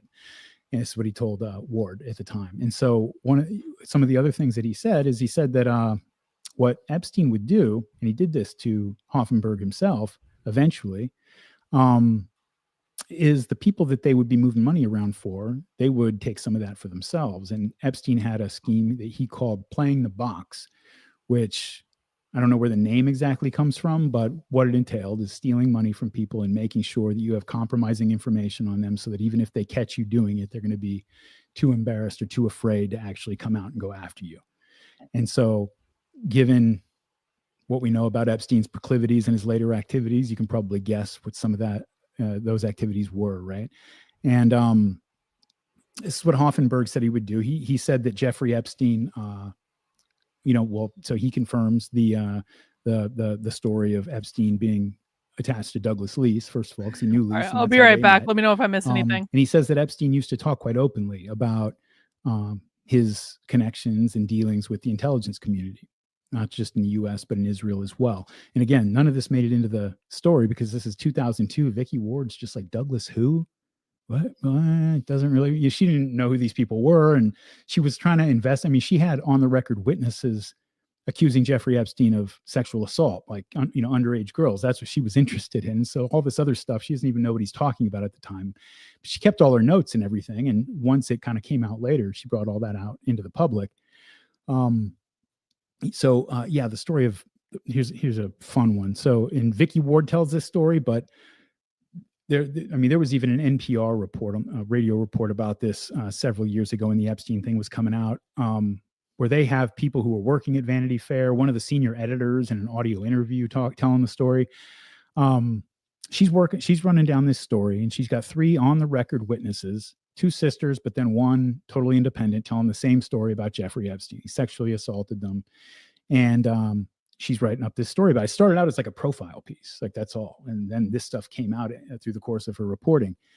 And she is pursuing this story. And all of a sudden, one day she gets her interview with Jeffrey Epstein, and she asks him about the girls, and he gets really, really upset, threatens her personally, threatens her, like says, I'm not coming after the magazine if you print this. I'm coming after you because my relationship here is with you. Don't do this to yourself. Don't do this to your family. It's not worth it. Whoa. And so she says, well, all right, I'm back. Does what a reporter's supposed to do, I suppose. You're not going to push me around like that. And you don't know who this guy is. And so he's just some rich guy who's trying to threaten you or something. And so she writes up the story, and it goes through legal, and legal looks at it. You got 3 on the record witnesses corroborating each other's stories, gets through legal. And then right before it goes to press, Graydon Carter, who was running Vanity Fair at the time, he puts the kibosh on that part of the story. He just takes it out without even telling Vicky Ward, has all of that stuff removed. And it's just a profile piece about Jeffrey Epstein, this international. Minus the sexual assault allegations. Correct. And so the stories, though, where it gets really interesting. And again, this is told by not just Ward, but by a bunch of people who worked there at the time. It was the talk of the office at the time, they said.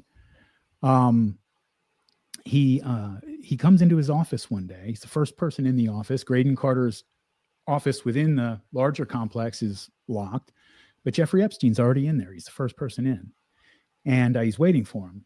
And he berates him and threatens him and tells him, he better not print this. And a short time later, Graydon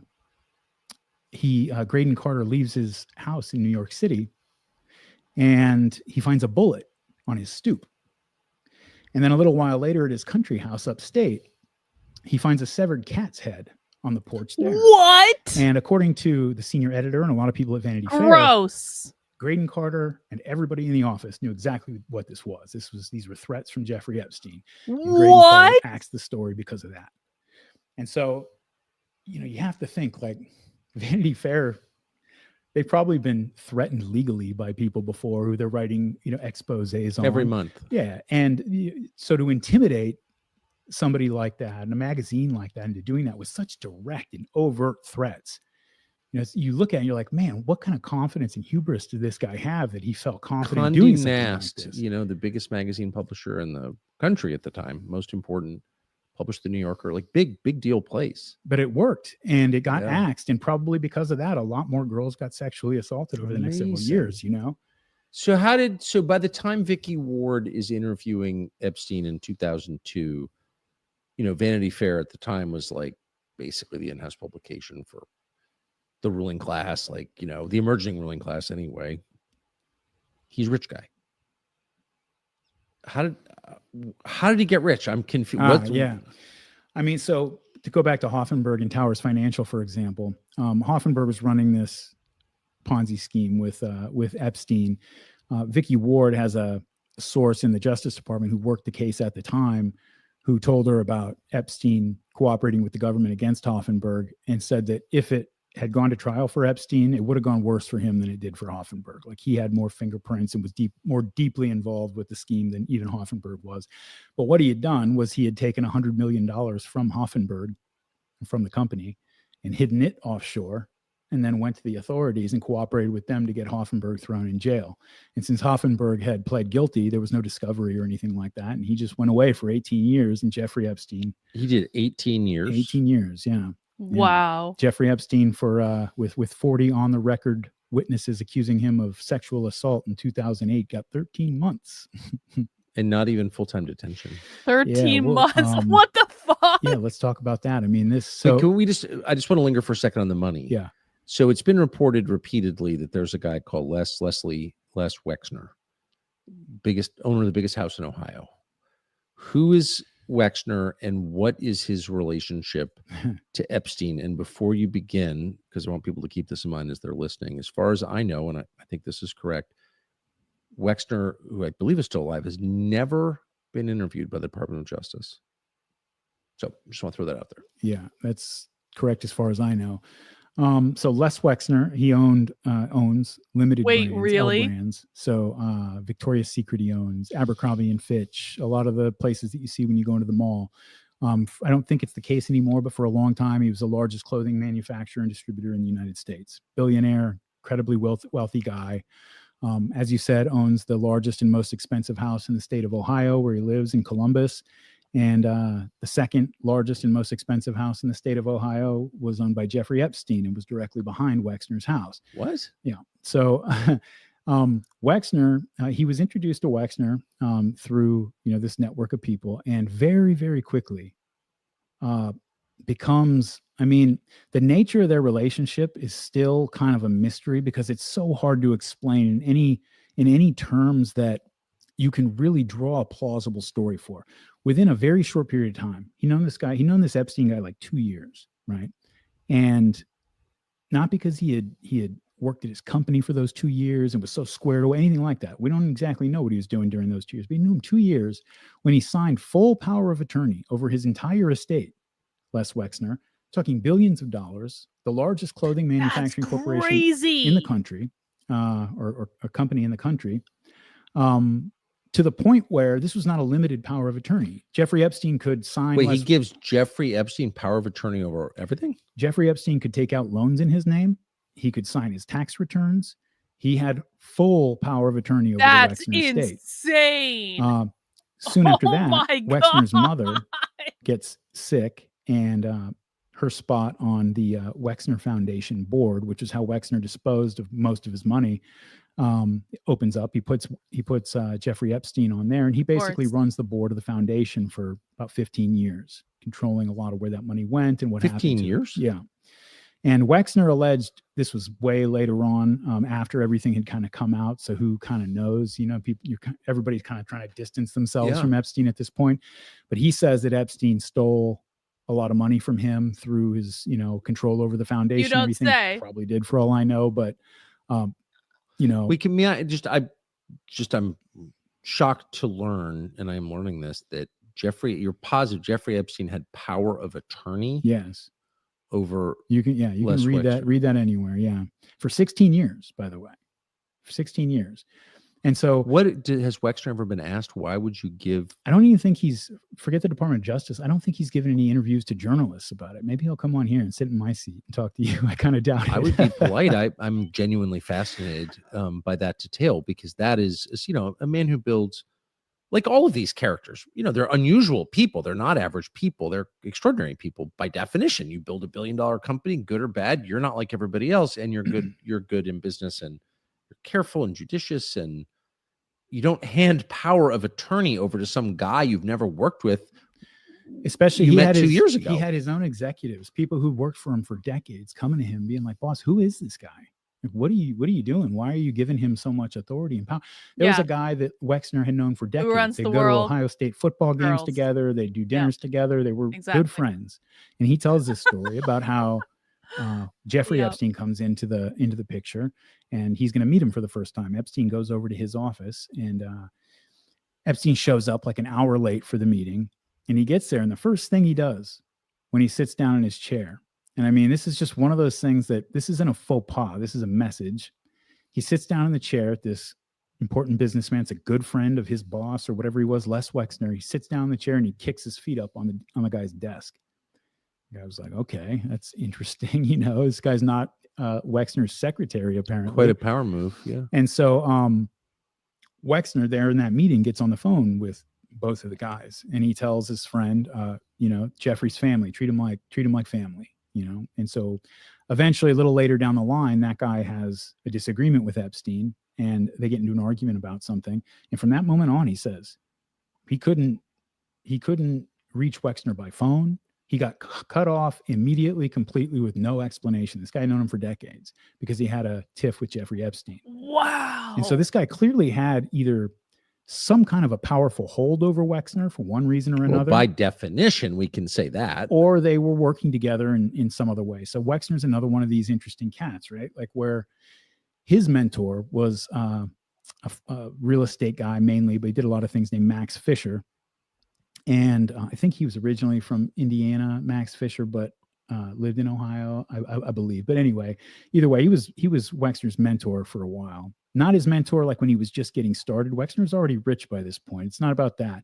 Fisher's his big main thing was philanthropic contributions and management for Jewish and Zionist and State of Israel related causes. No way. And so when you look at like what the Wexner Foundation did, for example, Israel give a little bit of money again to Ohio State University here and there, and like a few other things locally there in Columbus and around the state of Ohio. But the vast majority of it went to Zionist organizations, Jewish organizations, things like that, which, you know, fine. Fisher's the guy that sort of did what Yitzhak Shamir did with Robert Maxwell, but for Les Wexner. You know, you go to him and you say, you've got an obligation here to the Jewish state. You're a Jewish billionaire. You know, you're a big, important person in the most powerful country in the world. Like, you have an obligation to your people. And again, it's a powerful call. And so it really came to, in a lot of ways, define Wexner's life after that. And so in the 1990s, this was in the newspapers and stuff during the Clinton administration, really, really interesting. Les Wexner and Edgar Bronfman, which if that name sounds familiar, it's because I mentioned. Sorry, I want to just pause. I was just handed this. We got breaking news. Breaking news, Tucker. This is from the President of the United States, released on True Social. Oh, now, based on the ridiculous amount of publicity I'm quoting, given to Jeff. They got Trump's True Social post during the interview.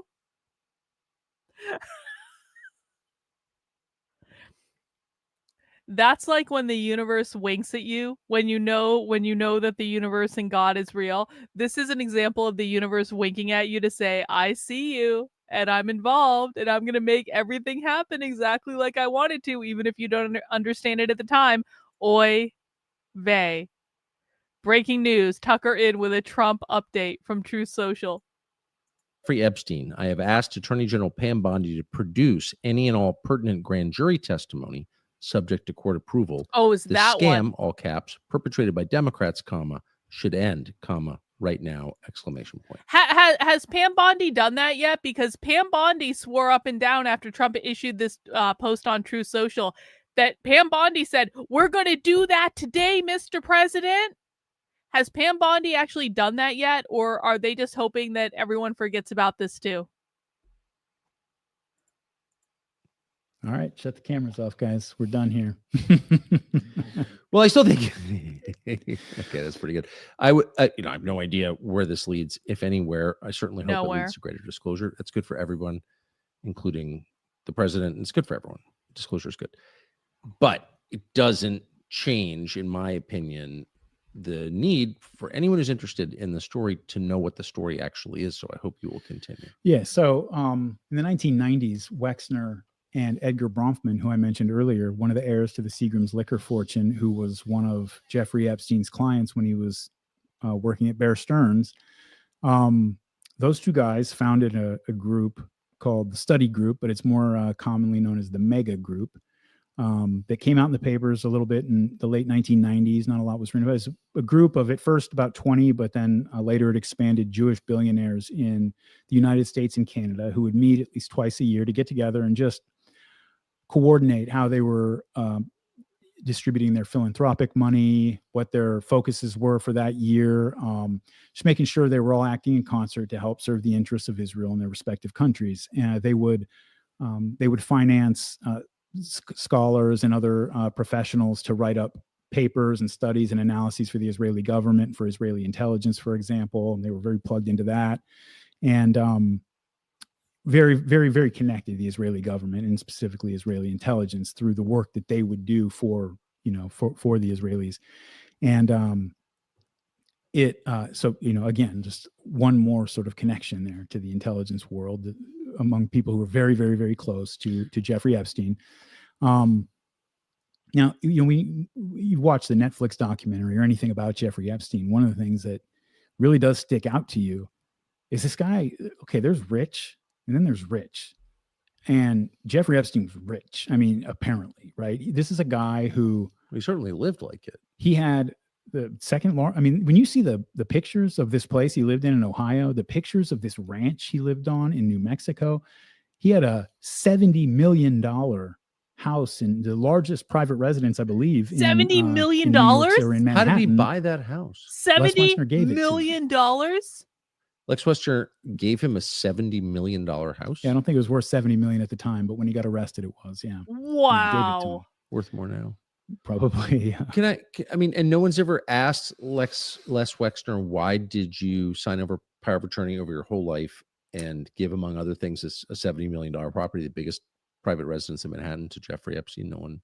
I mean, I don't think he's given anybody the opportunity. He had that big island in, everybody's seen the picture of the temple on the island, but that's just one little part of it. I mean, it's a much, I think it was 60, 80 acre island, something like that. Big, beautiful mansion, several outbuildings, that crazy temple.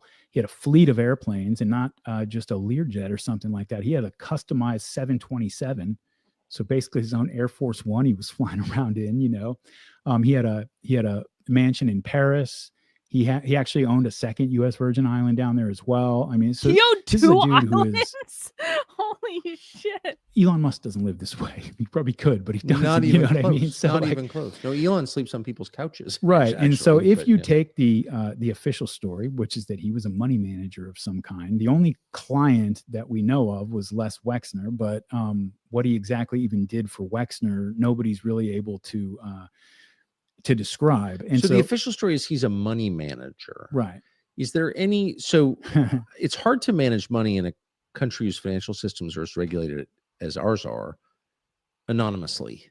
So if you're actually managing money, certainly if you're conducting trades, there's a record.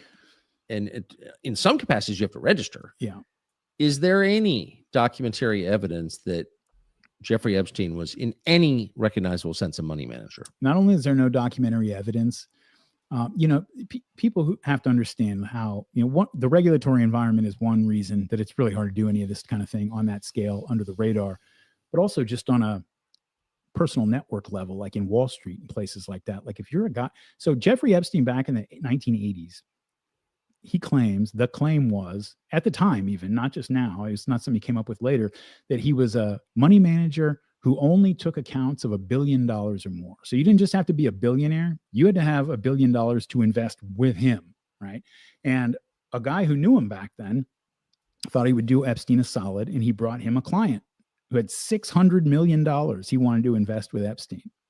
This is 1980s money. It's like $2 billion today, like inflation adjusted, right?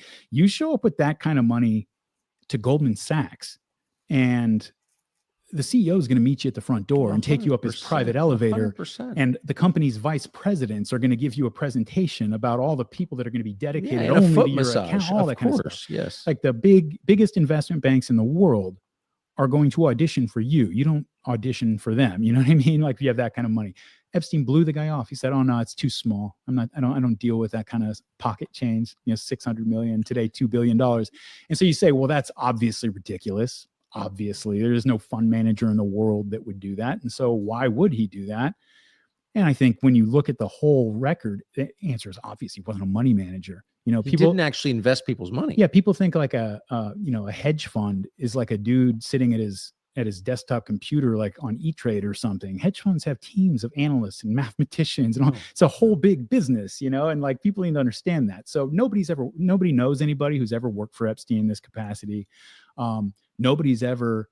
I mean, look, when you're operating at that level, if he was who he says he was, moving that kind of money around, you know, you don't go buy shares in Microsoft. You know, you take a position in the company. You know, these are things that are done through large institutions, and you know, you have to have institutional support so that they can gather up enough shares for you to purchase, and then structure the purchases in a way that it doesn't just suck all the liquidity out of the market and you know, drive the market crazy on the stock price for a little while. This is a complex operation. There's a lot of people involved. Nobody has heard of anybody who's ever done any kind and of there's a deal no with record Epstein. of No, anything. nothing. Him investing money, trading stocks, nothing. Which is No just record impossible. of It's flat out impossible that he was doing what the official story says he was doing, and there's just no trace of it. It's not possible. So once again, where'd the money come from? Well, so clearly some of it came from Les Wexner. I'm summarizing what I think you've said. We have no idea why Wexner gave him all this power and money. We have no idea. We don't have hard evidence on it. You know, some people have suggested blackmail because of the things that have come out about Epstein, but we don't have anything like that. There are people who were in the Wexner circle back in those days when Epstein was around, and they've claimed that Epstein was known kind of around the office as the boyfriend, but that's just an allegation. Nobody has any hard information on that. And both of the guys, Epstein was asked about it under oath, and Wexner, they all obviously deny that. So it's not an accusation or anything, but it's just trying to understand something that otherwise is like really inexplicable, right? So what were there other, because Epstein's annual operating budget had to be like, it's hard to calculate, but like not that hard. Just maintaining aircraft like that is just beyond. Big yacht he had. Beyond. Who are the other rich people he got money from? Do we know? Well, so there was a story that actually just came out in the last few days that I have not had an opportunity to really dig down deep in. I should go check Mike Benz's Twitter feed. He's probably done this or he will soon, but where there are records apparently of $1.5 billion that were transferred to and from Epstein, apparently involving people whose names, you know, we've all heard before. That's not public. And so I haven't dug deeply into that and exactly what's going on with it. So maybe there's one document there that we can, that's going to tell us something. But even that doesn't explain how. I mean, he's living the lifestyle of a guy who personally has billions and billions of dollars. But it doesn't explain motive. It doesn't explain why Wexner would give him all of this at the very young age with no relevant experience as a tax advisor, as an investor. It's just like, I mean, think about this, Tucker. There was a point in the 1980s when it might have been the early 90s actually. Wexner again owned Victoria's Secret. For a guy like Jeffrey Epstein, that's kind of a gold mine you're sitting on, right? Because he would go out and he would pose as a talent scout. He would tell people that he was that, and he would present credentials that made it plausible. And he would get girls who wanted to be models, who wanted to be in Victoria's Secret, to pose for him, and then he would sexually assault them at times. And so this kind of word got around that he was doing this, and two of the top executives at Victoria's Secret together, guys who had worked there for years, knew Wexner well. They went to him together and presented the evidence and told him that this is what this guy's doing. And they never heard anything more about it. Nothing happened. And so you ask, like, you got this young, I guess, run-of-the-mill money manager dude who at Wexner at this point is only known for a few years. It's not like they have a decades-long relationship or anything. And two of your top executives come and say he's using your name basically to sexually assault women who want to work for our company. And it gets blown off. And you say, who could get away with something like that? You know, and the answer is the kind of guy that Wexner would give full power of attorney over his estate to, I suppose. It's you know, wild. So there was there are a couple people who've been revealed in the popular press as having had relationships with Epstein and giving him money. One of them was a guy called Leon Black. Mm-hmm. what is that story? So we know that Black gave him over $100 million. I think I think he's admitted that he did, right? Yeah, they all kind of have the same story that like we trusted this guy as an investment manager, basically, and we were suckers. So there's not a lot of billionaire suckers out there, when it comes to the money side of their life.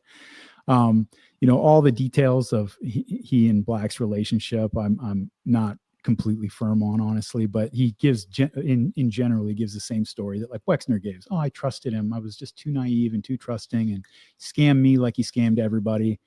I mean, but but they don't even describe what the scam was. What's the scam? Well, so you look, for example, at what happened with Hoffenberg before Epstein turned That's a big yarmulke. $100 million out of the company. A big and ass Hoffenberg's yarmulke. accounts, moved it offshore, and then turned state's evidence on the guy and sent him off to prison. And so, and what Hoffenberg said Epstein would do to other people, what eventually got done to him, is he would, they would take their money into Towers Financial at the time, but he would set up other companies to do this as well. And he would get investors to come in, and then he would take their money and he would hide it away. And he would do it after he had procured blackmail on people to control, to control them afterwards so that they didn't come after him.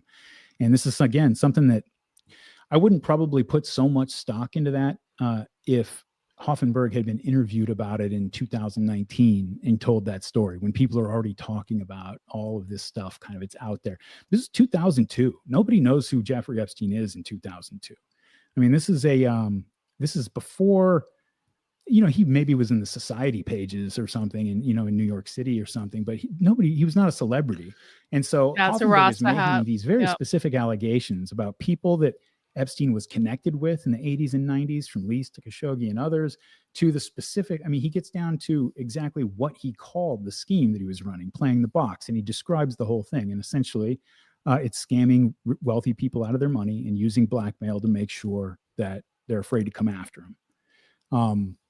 Now, how much of his wealth that represented, it's kind of hard to say, because in like when he got sent off to jail in 2008, 2009, he moved all of his money offshore to Israel, actually, and also sent $46.5 million to the Wexner Foundation, which Wexner says was him paying back what he had stolen from Wexner. I haven't heard him ask the question, why didn't you press charges? Why, anything like that. So who knows? Yeah. So, let's talk a little bit about what happened in that first case of his. Exactly. So Epstein is unknown to most people. Then he becomes sort of famous in 2006, 7. Yeah, and in circle, in like society circles, he was pretty famous. Of course, it was a big deal. West Palm Beach is a small community down there of very connected people who How did he get busted? What was he accused of? What was he convicted of? So Epstein's thing that he would do usually is, starting with Karlyn Maxwell as his like initial recruiter, he would find girls that were vulnerable in one way or another. Some, young girls, usually at high schools. He wasn't, by all accounts, I think the youngest girl that he's accused of messing with was 12 years old at the time. Wow. So, execute him or bury him under the prison, but, a little bit different proclivity than the prepubescent pedophile type. It is probably a different psychology, but through Maxwell, story goes, she would go out and she would identify a girl who, very often was from a broken family or from, no father in the picture, was very important because fathers tend to beat the hell out of, 40-year-old guys who sexually assault their daughters. And so you find these girls who kind of already have like some problems, and you bring them in to give them a massage. You say, look, he's this wealthy guy. It's very interesting. He just likes to get massages. He'll pay you $200 to give him a massage. Don't you want to just make $200? Back in the 80s, 90s, early 2000s, a lot of money for a high school girl, especially from the wrong side of the tracks. And so some of them would, I presume, say no, but others would go do it. And once they found ones that they liked who kind of fit the profile, then they would outsource the recruitment to those girls. And it was actually one instance, in fact, where the girl, when they tried to assault her, because, they'd start out with the massage and then they would go from there. And the girls, at this point, you're in this billionaire's house, isolated behind a gate. And what are you going to do? They don't, it's a scary situation for a high school girl, obviously. You know, a lot of the people who look at the situation, and I tend to find I guess it's not strange when you really think about it, but when I talk to men about this, they're like, kill that guy, just get rid of that guy. When you talk to women about it, I find that they're a little bit more punitive in their view. And maybe that's just because what was she doing there? Yeah, they remember being 15 and they're like, I wasn't just some purely innocent dove at 15. Well, men are protective as they should be. Yeah. Of women. And so there was one girl who she did react that way. She refused to do anything. And they said, well, okay, it's all right. It's all right. We still think you're awesome. We want to get massages and everything. I'll tell you what, you don't have to do anything. But we'll give you $200 for every one of your friends that you bring. If you find others, you bring them in to do this, and we'll give them $200. You'll get $200 every time you do it. And she did it. And those girls, really kind of sickeningly, and I think, they were kind of portrayed in the press as like prostitution solicitors, and kind of, these are minors, these are high school girls being manipulated by adults who very skillfully manipulated billionaires. You know what I mean? So that's just a ridiculous idea to like place a responsibility on them. Kind of a sick thing to write in a newspaper, honestly. But and so they would do that. And, that's sort of ensured. I mean, the girl who is from a broken family and has some problems from the wrong side of the tracks, she might know a girl who is from an intact, middle-class family with two concerned parents. You know what? Here's very the often thing. her friends are kind of from the same. Here's the thing. And this is just like a general we still have an hour left to go of this interview. Holy shit. So this is just like a general comment. People who attack Darryl Cooper and say he's some sort of extremist nutcase, they're insane. Darryl Cooper is an extremely nuanced person. He's like, hey, yeah, maybe we shouldn't be attacking these young girls. They were manipulated by these millionaires, all this stuff. Darryl Cooper has literally said nothing insane in this entire interview. And the only reason he's being attacked is because he is probably correctly pointing out that Jeffrey Epstein was connected to Israel and connected to the Mossad. But Darryl Cooper is an eminently reasonable, just kind of like really level, nuanced person. And anyone who watches this interview is going to see this. And I'm sorry, like the people who are attacking him and Tucker online and saying all these crazy things, they're the ones that look crazy to the people that actually care enough to go and listen to the interview. Yeah, Jason believes that Darryl Cooper is literally Satan. James has been off the hook lately. James is so obsessed with Nazis now. It's actually hilarious the amount that James Lindsay is obsessed with Nazis. Anyway. Mold that she's from. Every once in a while they weren't, though, and this is part of how he got caught. Is one of the girls that they brought in, they had a father. They had a mother who cared, and they had a pretty regular family who, after everything was over, she ran back to them and told them all about it, and they went to the police. And so the West Palm Beach, this was down in Florida, the West Palm Beach Police Department starts looking into the guy, starts gathering more information, starts talking to more witnesses. And very quickly, this thing starts expanding out so that 2 witnesses becomes 4, and 4 becomes 8, and 8 becomes 16. It's like expanding a lot, and they're realizing they have a big issue on their hands. And as they're going through, the Netflix documentary, it leaves out a lot of really important information, but it's really good on this stuff. They interview like the chief of police in West Palm Beach there at the time, and you can see he is just flabbergasted, outraged, just, to the point where, he says at one point that it cost him his faith in the U.S. criminal justice system, because he was getting stonewalled like crazy at the local level. People in his department or somewhere in the local government were leaking the information of the investigation to Jeffrey Epstein. So that, for example, when they raided his house, finally went in there and all the computers had been taken away. It was totally ready for the raid and prepared for it. Everything was removed. And he was 100% tipped off, they say. And so he's facing this kind of resistance at the local level and the state prosecutor level. And so he does something that you don't do as a chief of police. He just went completely around his chain of command and went directly to the feds himself and said, I'm going to bring the feds in. Like, clearly the state and the local officials are. Wait, seriously? Benjamin Boyce criticized this? Of all the people who turned out to be complete and total sellouts on the internet, I'm possibly most disappointed in Benjamin Boyce, just because I love Benjamin Boyce's stuff on Evergreen, and it really pisses me off that he turned into such a fucking sellout, intellectually dishonest shill. Benjamin Boyce criticizes collateral damage as Orwellian language, and many tribal members started his... Oh, wait, no. I misread. Never mind. I take it back. I apologize. Well, not really, because Benjamin Boyce is still intellectually dishonest and wrong. But I didn't read the full thing before I responded. Even Carrie put in her 2 cents. So Benjamin Boyce was criticizing the people who were criticizing Darryl Cooper, and everyone attacked him for it, including Carrie. Oh, Marty's here. Oh, yeah? What are you doing here? What's going on? You never show up unless something's going on. What's going on? Marty, what's happening? Why are you here? Explain yourself. You never show up unless something's going on. I'm not going to forget about this, Marty. Explain yourself now. What is going on? Oh, you're bored? Okay, can you go tell Big Tech to unblock me, please? Marty, what do I need to do? Marty, what do I need to do to get you to harass Big Tech to get him to unblock me? This is deeply important to me, Marty.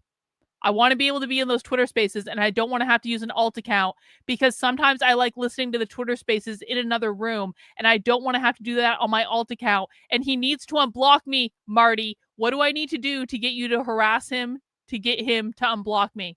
What needs to happen? I'm willing to negotiate. I'm willing to give you, Marty, I'm willing to make concessions here.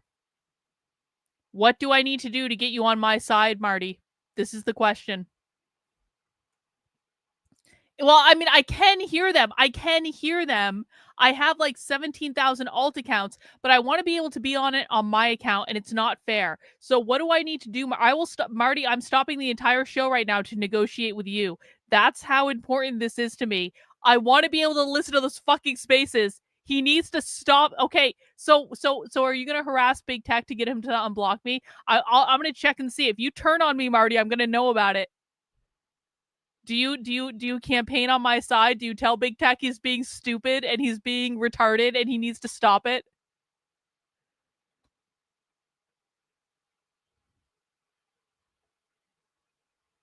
We're not moving on and watching the rest of this until Marty agrees to do my bidding.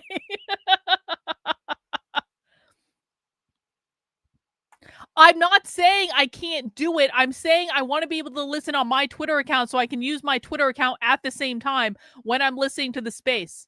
It's not fair that he has blocked me. I don't even care about responding to him. He needs to fucking unblock me, Marty, and I need you to help me do this. We're not moving on until you agree.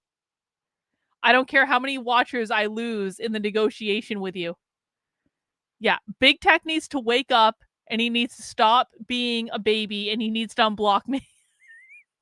And I'm not going to fucking forget about this. And he can cry and complain and write all the songs that he wants. All right.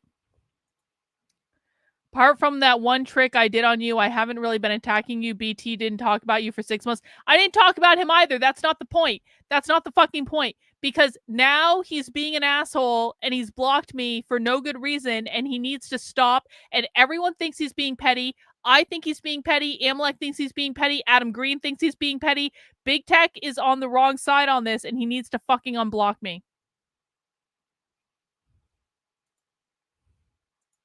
It's too corrupted, apparently. Maybe it's just because he's an important guy and they don't want to rock the boat and bring bad publicity. But whatever it is, I need to bring the heavy artillery in here because the feds aren't going to care. They're not, he's not big enough for them, supposedly. And so he gives it over to the feds. Then fucking tell him that we had Century of the Cell Part 3. He argued with me the entire fucking time. Then you need to go and fucking tell him that. You need to be the emissary in the chat, Marty. And that's when it ends up in the lap of Alex Acosta, who was the Southern District of Florida U.S. attorney at the time. And so they start looking into this guy and they start building out a case. You have this woman, Villanueva, I think her name was, who was the lead prosecutor for the U.S. attorney's office on the Epstein case. And she, from all appearances at least, was very enthusiastic and earnest about trying to pursue this case and was very upset about how the whole thing was handled by her superiors. But they're building out a case, and they get to the point where, and this was actually even before the West Palm Beach Police Department did this, the feds got handed a case with 40-something on-the-record underage witnesses accusing this guy, corroborating each other's stories, telling the exact same story of how they were recruited, what happened when they got there, what they were asked and made to do, everything down the line. All right. This is like when the West Palm Beach first went to the prosecutor after they started building their case, they said the guy like sort of chuckled and laughed. He was like, this is going to be the easiest case I've ever done. This is open and we're going to put this guy away for 100 years. Like, this is the easiest case we're ever going to do. And he can't do it at the state level. So he hands it over to the feds and open and shut. I mean, how do you get away from 40 on the record corroborating independent witnesses, right? You can discredit 1 or 2 or 10. You still got 30 left. Big tech is hard-headed and doesn't bend. I know he is the most stubborn asshole in the history of the internet. My first thing as his manager was to tell him to unblock everyone on the platform to increase his viewers, and he said absolutely no. Well, I don't care if he unblocks everyone. I care if he unblocks me. And the thing is, I am so much nicer to him than like most other people on the internet. I've seen his trolls before. They're so fucking mean to him. I don't talk about him being bald. I don't talk about his wife. I don't talk about any of the shit that's on the website that will not be named. I didn't release the really bad DMs he sent me, and he keeps saying, you're holding that over my head. I'm not holding it over his head. I'm saying I'm not going to fucking release him, and I don't get enough credit for that, and I could, and he needs to stop. He needs to know when to say when. Sometimes he needs to stop being a stubborn, fucking, sullen, emo teenager, and it's not fair, and he just needs to stop. I can probably get him to unblock you if you play his song. No. He wants me to watch that song so bad. Where did he say that? Where did he say that? He said she won't do it? Where did he say that? Oh, yeah? Oh, yeah? I won't do it? Can you DM that to me, Marty? Can you DM me that receipt? Marty, if you DM me that receipt right now and show me that, I will play that fucking song. I swear. If you DM me that receipt, we will take a break and I will play the video, but I want to see it. Here, I'm going to prove it to you. I'm going to get it up on my screen. I'm going to prove it to you right now, Marty. Hang on. I know Naptown retweeted it. Okay. Marty, if you send me a DM with the screenshot of Big Tech saying that, I will play this fucking song right now, and I will react to it, and then he has to unblock me, but I'm not doing it if you're lying. If you're lying about this song, I'm not going to do it. So, Marty, I'm waiting for a receipt, please. I have my DMs up.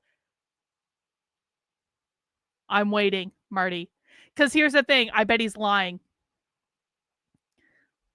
Hang on. We're just going to pause me. Pause me looking very emo on the internet. I will play this song and react to it if I get proof that he actually said that and that Marty's just not making this shit up. We're waiting, Marty. I unblocked everyone on Twitter, Marty. You can't even say you're blocked by me because I unblocked everyone like several weeks ago. Yeah, see, this is what I think. I think Marty is lying, and I don't think this is true. We're taking a Jeffrey Epstein break right now to negotiate me being unblocked by this one. We're waiting, Marty. I'm waiting. I have my DMs up. I'm waiting for confirmation that he actually said this. Marty's trying to race right now to get him to actually say this is what's going on. Yeah, we weren't born yesterday. I'm not playing this fucking song unless you DM me proof. 10 minutes. Yeah, exactly. Because he didn't fucking say this. You're just like, you're trying to negotiate on his behalf and you're trying to get proof now. All right, Marty. All right. Well, we'll wait. You can go get confirmation from Big Tech that he will unblock me as soon as I play that song on the stream, and I will do it. I'm not even joking. I'll play the song. I will play that fucking song if that asshole unblocks me. All right, let's keep going. We'll wait for Marty's reply. And goes to the feds, and they build out the case more. They bring in more witnesses. They gather more evidence, and all of a sudden, the prosecutor, she starts running into obstacles of her own. One of the things, for example, they found out was that the computers that had been taken out of his house in West Palm Beach were in the possession of somebody connected to Epstein's lawyers, and so she put out a Department of Justice subpoena demanding those computers from the lawyers and the people. And the lawyers kind of, they delay and have meetings and, put things off and so forth. And these are some of them people we've heard of, Alan Dershowitz, people like that, who they delay, and so one day she goes to her bosses and she kind of grills them a little bit, like, what the hell is going on here? She wrote this in an email, actually. She was very aggressive about it, though. She's like, I don't know what's happening here. I don't know what the deal is, but like we have a child predator on our hands with an open and shut case to put this guy away for the rest of our life. What is the problem here? Yeah, what is the problem? And she gets reprimanded and told in no uncertain terms, your attitude is not appreciated and you need to back off and all these kind of things by her superior. And so then one day, and this is while the subpoena's out for those computers, Alex Acosta personally goes and cuts a deal with Epstein's lawyers without telling the lead prosecutor who's looking into the case, without telling the victims, which is in contravention of victims' rights law.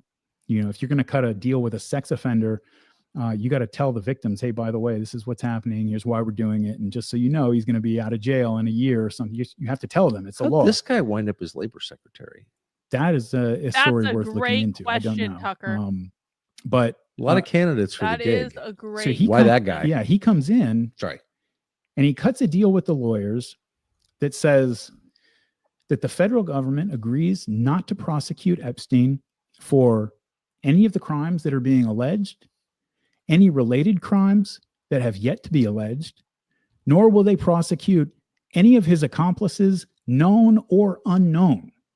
So crimes that come out in the future committed by people who aren't known about yet, those are covered under this immunity as well, right? It's the most blanket you can possibly imagine. And as a condition of the deal, the subpoena for his computers was dropped. Okay. So it sounds like they intentionally didn't gather a lot of evidence. 100%.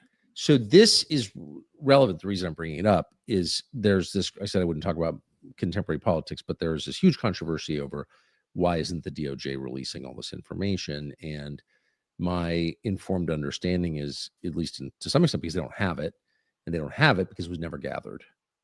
And I don't know why nobody has said that publicly. I'm not making excuses for anybody, by the way, but it's really interesting. So the cover-up began immediately. 100%, and went all the way up to the federal level. And then just to remind everybody where this conversation started, that U.S. attorney, future labor secretary under Donald Trump, was apparently on the record telling the people who were vetting him for the labor secretary job that the reason he cut that deal was because he was told Epstein belonged to intelligence and to leave it alone. Wow. So okay, let's just set this in time and place. The feds are basically protecting Jeffrey Epstein in 2007-ish. That's the Bush administration. And it clearly, this is a very high profile thing. Yeah, it was exactly. in the papers. DOJ, this Thanks, is Brennan. their, Acosta is a U.S. attorney. He's the federal prosecutor in Southern District of Florida, correct? Mm-hmm. So what does DOJ think of this? Like, why are they involved in it? I mean, involved in like the cover-up?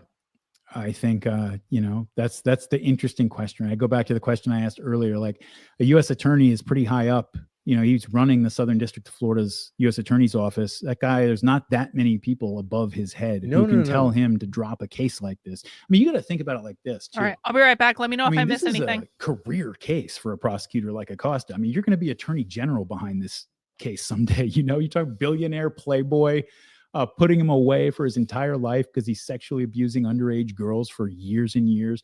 I mean, this makes your whole career. And so to drop that, there's only a couple people and a couple reasons that somebody like him would agree to do that, and there are people whose names we've all heard probably, you know. I think Alberto was it Gonzalez who was Attorney General at the time, and I mean it's only a few people who could do that. You know, one of the things might have had something to do with it is before Jeffrey Epstein was sentenced, for whatever reason, you have this billionaire who's just the definition of a flight risk. They don't take his passport away, and before he's sentenced, he flees the country, goes to Israel, stays there for several months, moved all his money offshore by this point. And while he's in Israel, he's telling people there that he's thinking about staying, because you can actually do that. They don't extradite, you know, Jewish criminals, at least, who flee to Israel. There's a organization called Jewish Community Watch, which is a Jewish organization that tracks pedophiles who have fled the United States to go to Israel, where there's no extradition of Jewish criminals there. And between just the years, I think there's no extradition of Jewish pedophiles. Wow. It was 2010 when they opened up, and 2016, 2017 when this story was written. So a period of 6 years, there were already 60 pedophiles from the United States that had fled to Israel and were living freely there. Some of them had reoffended there and got Israel thrown in harbors jails, pedophiles. So this is a thing, you know, and Jeffrey Epstein was over there. Why doesn't the U.S. government demand the government of Israel send them back? That's a good question. I mean, you've been self-employed for a while, but when you weren't, was it your habit to go to your boss and make demands of them on a regular basis? I don't know. I mean, since when do we ever make demands on Israel? It's been a long time. I don't. Oh my. Darryl Cooper just said the Israeli government is the boss of the United States. Oh shit. Oh shit. Can we just rewind that whole section? Hang on. 150, 147. Hang on. Let's just go back a little bit. Let's just listen to the Israeli pedophile thing again. A couple people and a couple reasons that somebody like him would agree to do that, you know, and they're people whose names we've all heard probably, you know. I think Alberto was it Gonzalez who was Attorney General at the time, and I mean it's only a few people who could do that. You know, one of the things might have had something to do with it is before Jeffrey Epstein was sentenced, for whatever reason, you have this billionaire who's just the definition of a flight risk. They don't take his passport away, and before he's sentenced, he flees the country, goes to Israel, stays there for several months, moved all his money offshore by this point. And while he's in Israel, he's telling people there that he's thinking about staying, because you can actually do that. They don't extradite, you know, Jewish criminals, at least, who flee to Israel. There's a organization called Jewish Community Watch, which is a Jewish organization that tracks pedophiles who have fled the United States to go to Israel, where there's no extradition of Jewish criminals there. And between just the years, no extradition of criminals, when they opened up, and 2016, 2017 when this story was written. So a period of 6 years, there were already 60 pedophiles from the United States that fled to Israel and were living freely there. Some of them had reoffended there and got thrown in Israeli jails. But so this is a thing, you know, and Jeffrey Epstein was over there. Why doesn't the U.S. government demand the government of Israel send them back? It's a good question. I mean, you've been self-employed for a while, but when you weren't, was it your habit to go to your boss and make demands of them on a regular basis? I don't know. I mean, since when do we ever make demands on Israel? It's been a long time. I don't know, but I, you know, that's obviously distressing. So, okay. So there's clearly a cover up at the very beginning. And I just want to say again, I think that's not the totality of, but one of the reasons we don't have this information now is because DOJ doesn't have the information. Can I tie up that last point real quick? Please. Just a second. So him being in Israel and at least having the threat of staying there, you know, that may have played a role in him cutting his deal, because that's when his deal was already cut. been charged at this point. He's awaiting sentencing. He's been convicted? And they don't take his passport, and he leaves the country. He's been convicted. Correct. And he leaves the country? Correct. And his plea deal, let me back that up. His plea deal was negotiated while he was out of the country, because he didn't fight the charges. It didn't go to trial, to a jury trial or anything. He was out of the country, and his lawyers could credibly go to the DOJ. Say that is special treatment. Did any of the J6 defendants get treatment like that? No, I don't think so. That's what's infuriating about all this, leaving aside, you know, a lot of other elements that are upsetting, but the most infuriating is just the two tiers or multi-tier system of justice. This is something that people, I think, have not maybe even at the highest levels, when I read President Trump's Truth Socials about it, things like that, that people are just, they don't seem to be understanding, is this isn't about some guy that sexually assaulted a bunch of girls. Like Jeffrey Epstein, for better or for worse, has become a proxy for other things. You know, can I interrupt you to say our faithful and gifted researcher has just held up a note saying Acosta, apparently Alex Acosta, has said, and this is different from what I described, that he never said that Epstein was connected to intelligence. So that is not my understanding. So he was asked about it at a press conference, and he essentially refused to answer. He said, he said, I wouldn't take those media reports at face value. And beyond that, Department of Justice policy, kind of forbids me from going any further into that. And then there was an ABC News report. And this is kind of an example of how this stuff gets out into the public mind. There was an ABC News report. It was talking about his DOJ deal back then. And they said that in the story, they said that the DOJ had stated that he had no connections to intelligence. Okay, so here is the update. BT said I can't share any of his private DMs with you because he doesn't trust you, but he will tweet something out to arrange a deal. Okay, I will have his Twitter up. I'm putting his Twitter up right now, Marty. I don't see anything to arrange any sort of deal, Marty. So you just let me know when he has tweeted that out. And I will, if he tweets it out, I will play the video. And then he needs to unblock me. And then we all need to move on. And he needs to just do it.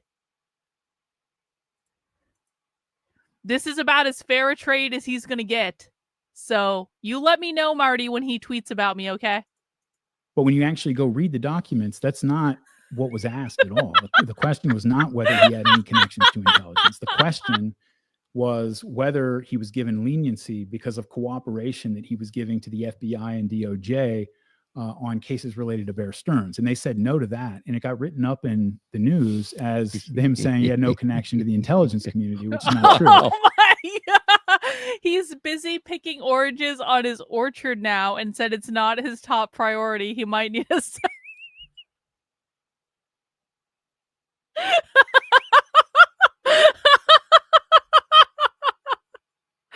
Well, you let him know. You let him know that when he's ready to tweet that out, I will be waiting with bated breath for his contract negotiations about him unblocking me on fucking Twitter. The lying is like overwhelming.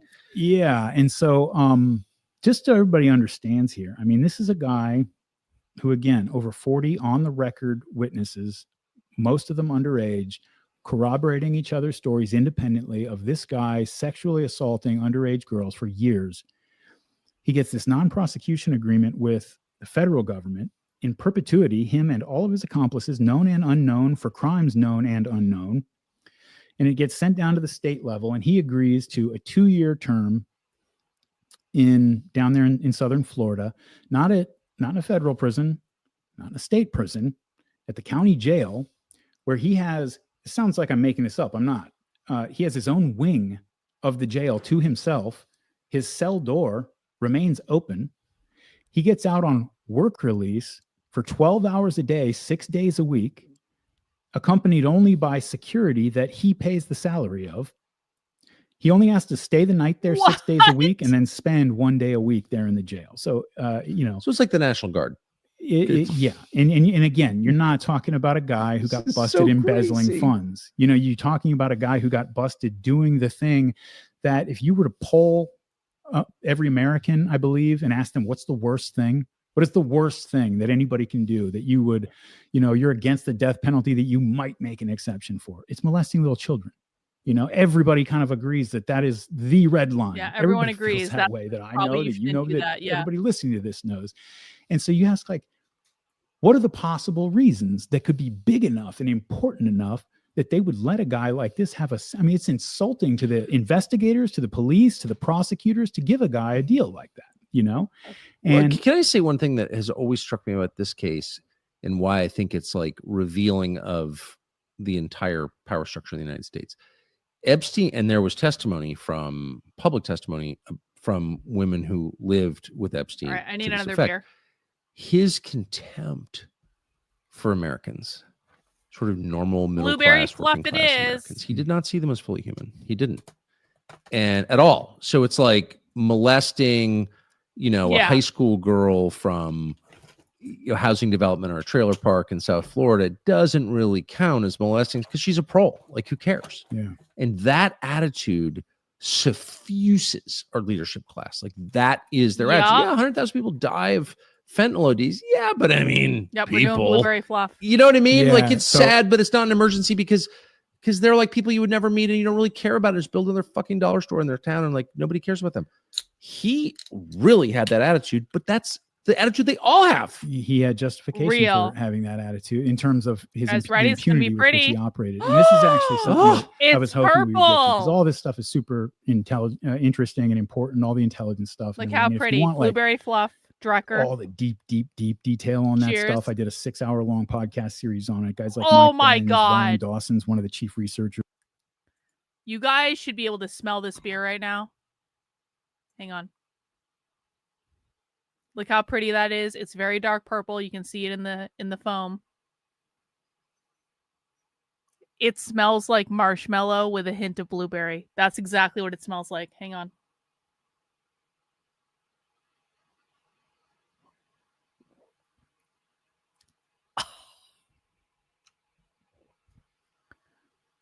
That is so good. This tastes like a cheesecake. Hang on.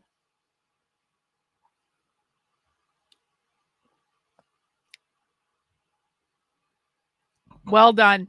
Well done, Drecker Brewing Company. This is Drecker Brewing. This is Fluff Blueberry, I think. Oh, Fluff Stuff. It's the blueberry one. They have several different varieties of fluff. Drecker Brewing, well done. We salute you, Drecker Brewing. I'm not even paid to say this. It's just they do really great sour dessert style beers. So good. All right, back to Jeffrey Epstein. Who's really done a lot of the work that people who write books about That is the nation getting into orgasmically blackmail good. and so forth, like crib this guy's research Yep. without crediting him, and I'm actually going to interview him next week just to go really deep on a lot of the stuff that we're not able to get here tonight. But the thing I really want to kind of, maybe the question that I want to leave people with as we get into the last part of this conversation is, you say that so when Epstein was convicted in 2000, the 2000s case, this was in the newspapers. This was not something, you might, if you were watching the football game, you might not have ever heard about it. But if you were a wealthy person in Washington, D.C. or New York City or West Palm Beach, Florida, you knew who Jeffrey Epstein was and you knew what had happened to him. And you knew what he had done. Breaking news update. Breaking news. 36 minutes ago, Pam Bondi said she filed the motion to release the grand jury transcripts in the Epstein trial. So we'll see. We'll see. Pam is on the case. Nothing could go wrong. His private plane was nicknamed the Lolita Express. Lolita is a novel written by Nabokov about a guy, based on a true story, actually, about a guy who takes a 12-year-old girl, kidnaps her, and takes her on a kind of odyssey across the country, raping her over the course of those 2 years. It's a novel about child molestation. It's a novel about child molestation, and his airplane was nicknamed the Lolita Express. It was not given that nickname by him. It was given that nickname by other people. Other people knew who this guy was. They knew what he was doing. And so the question then that I really had to wrestle with for a long time, and I have an answer that satisfies me now, and it relates to the point you were just making about our ruling class. If Tucker, if literally any one of my male friends or family members, any of them, if we got invited to go somewhere on some dude's plane, and you walk onto that plane, and as soon as you get in the air, 5 or 6 underage girls who are not related to him come out in their underwear and start offering massages, my responses to that are going to vary between which level of criminal action am I going to take against this guy? Am I going to beat him senseless? Am I going to throw him out of this flying plane? You know, those are basically the range of outcomes in that situation. And that's true for almost everybody, that almost everybody watching this knows. And so regular people hear about this and they're like, they almost have trouble believing that it's possible because they don't know anybody who would have such a cavalier reaction. They don't know anybody who would. I know a lot of people. That's why I think it's important to go over. And I don't want to get into like the conspiracy theory side of this stuff. That's not as important to me, honestly. But I'm not sure you need to. I think we've progressed. We've been here an hour and 57 minutes, and I think that from what I can tell, I'm sort of familiar, not with a lot of what you said, but the framework I get. I don't think you've said anything that's speculative. Have you? I've tried not to. Okay, so the story, just based on available facts, which are a minority of all facts about it, but just what we have, it's like, it's a true indictment. You remember back when the Podesta emails came out and the whole Pizzagate thing took over the internet for a while, you know, every dark corner, the Reddit and everything else was all this satanic pedophile conspiracy, you know, et cetera, called Pizzagate. Yeah. Again, I'm not going to get into the conspiracy theory itself. I'm just going to use it to raise a larger point about what we're talking about here. The interesting thing to me about that whole saga was not the idea that there's some big crazy conspiracy involving just any of that stuff. That's just whatever. That's what the internet does with information like that. The interesting thing to me was the things that were just 100% fact, the bits and pieces of the story that they were using to construct that narrative, the pieces themselves are really interesting. One of the first things that came up as people started digging into those on Reddit and everywhere else and really going into it, one of the things is everybody remembers hearing about spirit cooking. You know, the performance artist Marina Abramovich did this event that the Podestas were invited to and apparently enjoyed very much, called spirit cooking. And what, pray tell, is spirit cooking, Tucker? It was a performance art piece, a dinner event, where the attendees would go and sit in rooms with white walls and eat meals off of mock corpses in tubs of blood with weird, creepy messages about cutting the finger on your left hand and eating the pain, and drinking fresh breast milk with fresh sperm milk on earthquake nights, all these crazy edgelord art school, you know, things that are kind of just embarrassing. But, you know, these weird cryptic sayings written in goat's blood on the walls. In one room, there's an effigy of an infant with a bucket of goat's blood thrown all over it. There's another room where there's a bunch of shelves with little figures put in positions of various positions of copulation. You know, there's photos from these events that Abramovich would put on. Oh my God. Lady Gaga's there eating off of one of these mock corpses. Gwen Stefani's at one of them. And, you know, they're there at these places where, you know, forget about, you know, people want to say, oh, this is a satanic ritual. Listen. I'm going to say this. I'm not unsympathetic to like performance art. I'm not unsympathetic to art that makes you cringe. I'm not unsympathetic to art that makes you feel sick to your stomach. I like the movie Cannibal Holocaust. Okay. I like really crazy horror shit. And so I'm not unsympathetic to this type of performance, but even still, it's like, sometimes it's just a bit too much. And I wonder, it's like, is this really performance art like in a great horror movie? Is that what they're doing? Or is it something else? I mean, because I can totally understand, and this is going to get me in trouble on the internet, but I'm going to say it anyway. I can completely understand like a horror movie, like really grotesque horror movie. I completely get it. I understand what the appeal is. I love that stuff.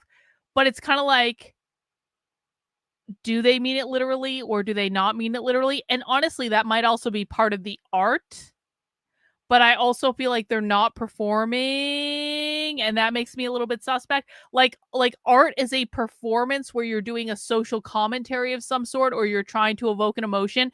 I totally get that. But this is one of those creepy things where I'm like, I don't know if this is actually meant as just a performance and a commentary on the human experience and trying to evoke emotion.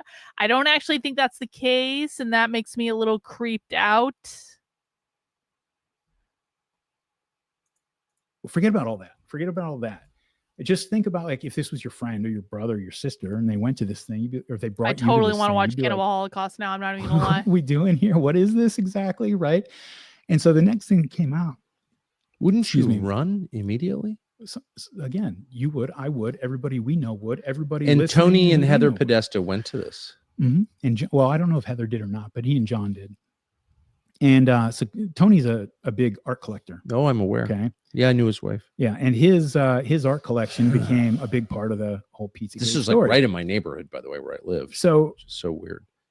You know, Tony Podesta's taste in art became a big part of that whole Pizzagate story. And it's one of those things that, again, when you have gaps to fill in a story and just pieces of information, you're not getting any explanations from anybody that make any sense, explaining it to you in a way that's plausible. That's how conspiracy theories grow like mold, right? If something like that is going on in your city, if like some of the most powerful people in your city are participating in something like that, I don't need to know anymore. Yeah, I literally don't need to know anymore. Like that's just I told you earlier that I made the point of going and buying the copy of Architectural Digest and Washington Life magazine that profiled his apartment and his art collection. And on the walls, in the photographs in these magazines, okay, there's a lot of different art there, but like the most prominent one's a mural size centerpiece of a room. The others are poster size, like big, important, prominent pieces that he's got out for everybody to see, are by a Serbian artist named Biljana Đurđević. And they're part of a series of paintings that, according to the artist's own interviews, are based on explorations of child molestation, sexual assault, and just childhood trauma and abuse in general. And it is,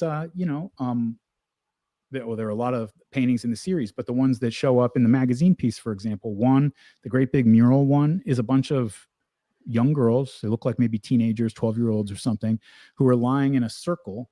It's called Synchronized Swimming is the name of the painting, lying in a circle at the bottom of like a tiled room or something. And they all have this spaced out, kind of dead, drugged out look in their eyes. And some of them have black eyes, and they're just sort of laying there.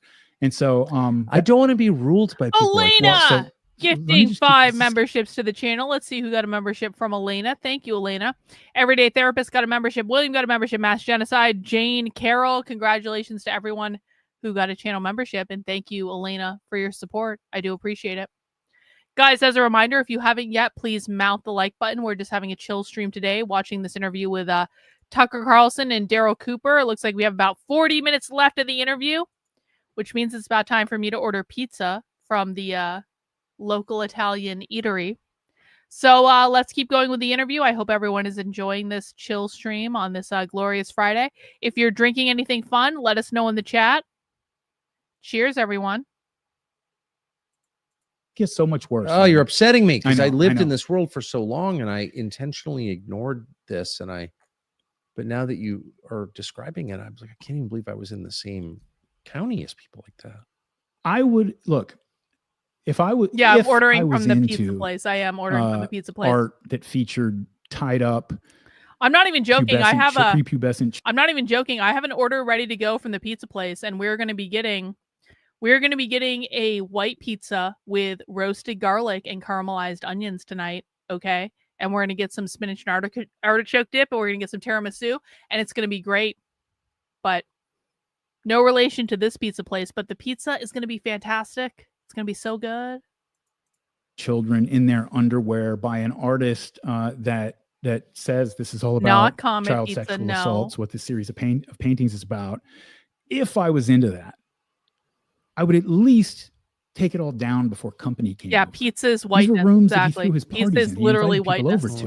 I would definitely take them down before Architectural Digest. But if you were into them, like let me just be clear, being into something like that means that you are on an evil path. That's evil. I don't know what to say. Like an image like that, it's also obvious now that I have distance from it. That's bad. He was asked in an interview about some of his favorite artists. I don't know if I trust Tucker Carlson or not. If I'm being really honest about it, I don't know if I trust Tucker Carlson, because at the end of the day, listen, I know I've had the Groypers and I have broken up and all that stuff, but at the end of the day, I don't actually think Nick Fuentes is a Fed. I think Nick is genuine. I don't have any beef with Nick at all. And so the fact that Tucker was like part of trying to finance a smear campaign against Nick Fuentes, and the fact that Tucker still insinuates to this day that Nick Fuentes is a Fed, I kind of hear that stuff and I'm like, I really don't trust Tucker Carlson. I don't trust him. I don't think I should trust him. But I also kind of like, I mean, the fact that he's kind of going, you know, I was in this world for a long time and I ignored it and I feel really sick about ignoring it.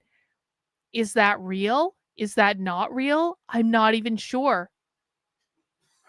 And that's what's so bizarre about the whole thing. It's like, I don't know if I trust Tucker Carlson. I like that he's having inconvenient interviews. I like that he's interviewing people the establishment doesn't want him to talk to. But at the same time, I'm like, I don't think Nick Fuentes is a Fed. I don't like Tucker Carlson spreading the rumor that he is a Fed. And because of that issue, I'm like, I don't know if I actually think that Tucker is genuine, although I really want to believe him. Oh, Nick does not like Tucker Carlson because Tucker Carlson was part of financing a smear campaign against him. Like, literally, Tucker Carlson was part of financing the influenceable smear campaign against him, which is the reason why everyone thinks that Nick Fuentes is a Fed. And Nick is, I'm positive, I'm 1,000% positive that Nick is not a Fed. Nick thinks that Tucker Carlson is CIA, which I wouldn't be surprised if he was. But I don't know. I want to believe him, but I don't believe him. That he listed was a woman named Patricia Piccinini, who does, I guess, sculptures, you would say. I don't know if they're clay sculptures or whatever, and they're really grotesque images of, you know, a small girl standing up on her bed, maybe 5 years old, with this demon thing with its claws around her, kind of leering at her. There's one with this sort of weird pig monster spooning this little boy in his bed with pustules on its back. There's a lot of mouths that look like sphincters and vaginas, and the kids are playing with them. It's all very suggestive, weird, surrealist horror movie, kind of sexually Dick Tucker, slanted stuff.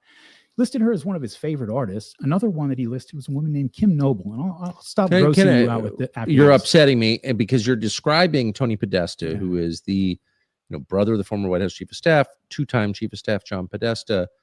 But Tony Podesta is the most powerful Democratic lobbyist in Washington. This is not some fringe character. It's not a homeless guy, not even some like eccentric rich guy. This is a person who's at the center of the Democratic establishment in the decades. city. For my whole life there. Yeah. And his wife is, they've since divorced, but she's like, I mean, look, pull up a picture of those two on Google and just look at it and ask yourself, is that, like, how brainwashed would you have to be not to see there's something really wrong there? Really wrong, like deeply wrong, spiritually wrong. I'm not trying to be judgmental or cruel. I don't understand how that could exist at the very center of power in Washington, D.C. That's like I just feel it so deeply. Since this gets to the question that we're trying to answer here. Like, so another artist that he named as one of his favorites was a British woman named Kim Noble. And I don't think I could pull it up on my phone and show that to the audience right now without getting this video banned. Kim Noble was a woman who was violently sexually assaulted countless times between the ages of 1 and 3. Oh, come on. It shattered her mind. She has dissociative identity disorder, what we used to call multiple personality disorder. And several of these personalities are artists. And the art is something that like a 4 or 5 year old would do. It's scribbled stick figures and everything, but it is the most grotesque depictions of adults sexually abusing children that you can think of. However bad you think it is, it's worse.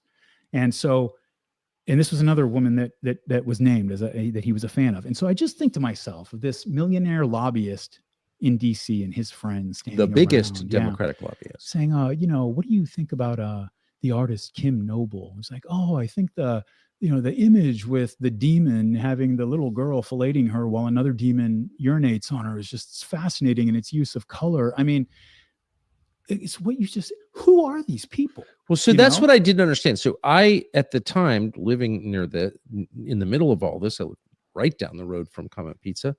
I knew David Brock and James Alefantis, and I'm not well, but like I disapproved. They're liberals, they're Democrats, whatever. I'm not going to have dinner with them. But I assumed the art stuff, and I knew the Podestas. I assumed that was just like douchey, pretentious. They're like townies. They don't, they made all this money. They're pretending to be sophisticated. They have terrible taste, of course. This is like my thinking, I'll just admit it, kind of snobbish view of it. Like, ugh. I didn't or couldn't or refused to or whatever face the obvious reality that's just hitting me right now, right in the face, hard. That's evil. That's just evil. Yeah. And what I thought was gauche is satanic in a, strictly speaking. I mean, whether they're like, part of some organized Church of Satan or whatever, I don't even know if that exists in real life, but certainly obedience to Satan exists. And that's what that is.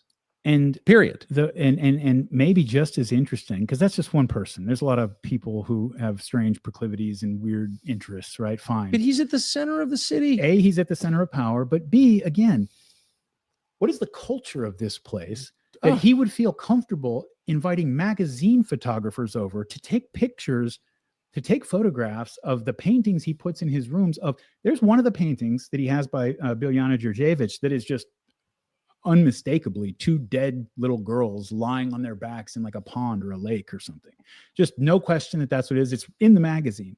And so, and by the way, people are, I may be misremembering this, and don't sue me, Heather Podesta, if I'm wrong, but I'm pretty sure Heather Podesta told me to my face that they had another house just for the art. I think he supposedly owns 5,000 pieces of art, something. Okay. Really so, but that means like, okay, so why do you have a house? So you can invite people over. So that's like my neighbors. I never went, but I was never invited. But that means like a lot of people I know went over to the Podesta's house and saw paintings of demons having sex with dead children or whatever. I can't even let that into my head.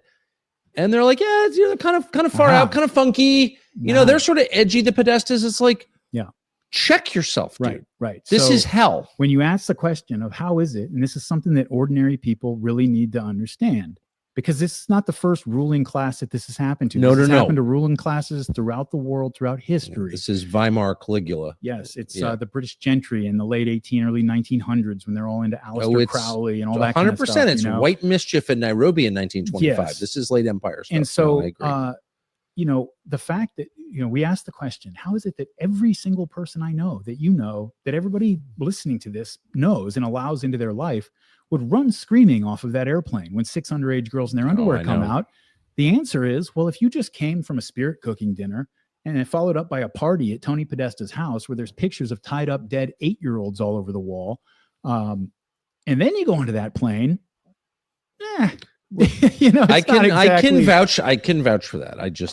I never went on the plane. I never went to the Podesta's house, but boy, did I live in a world of people who did.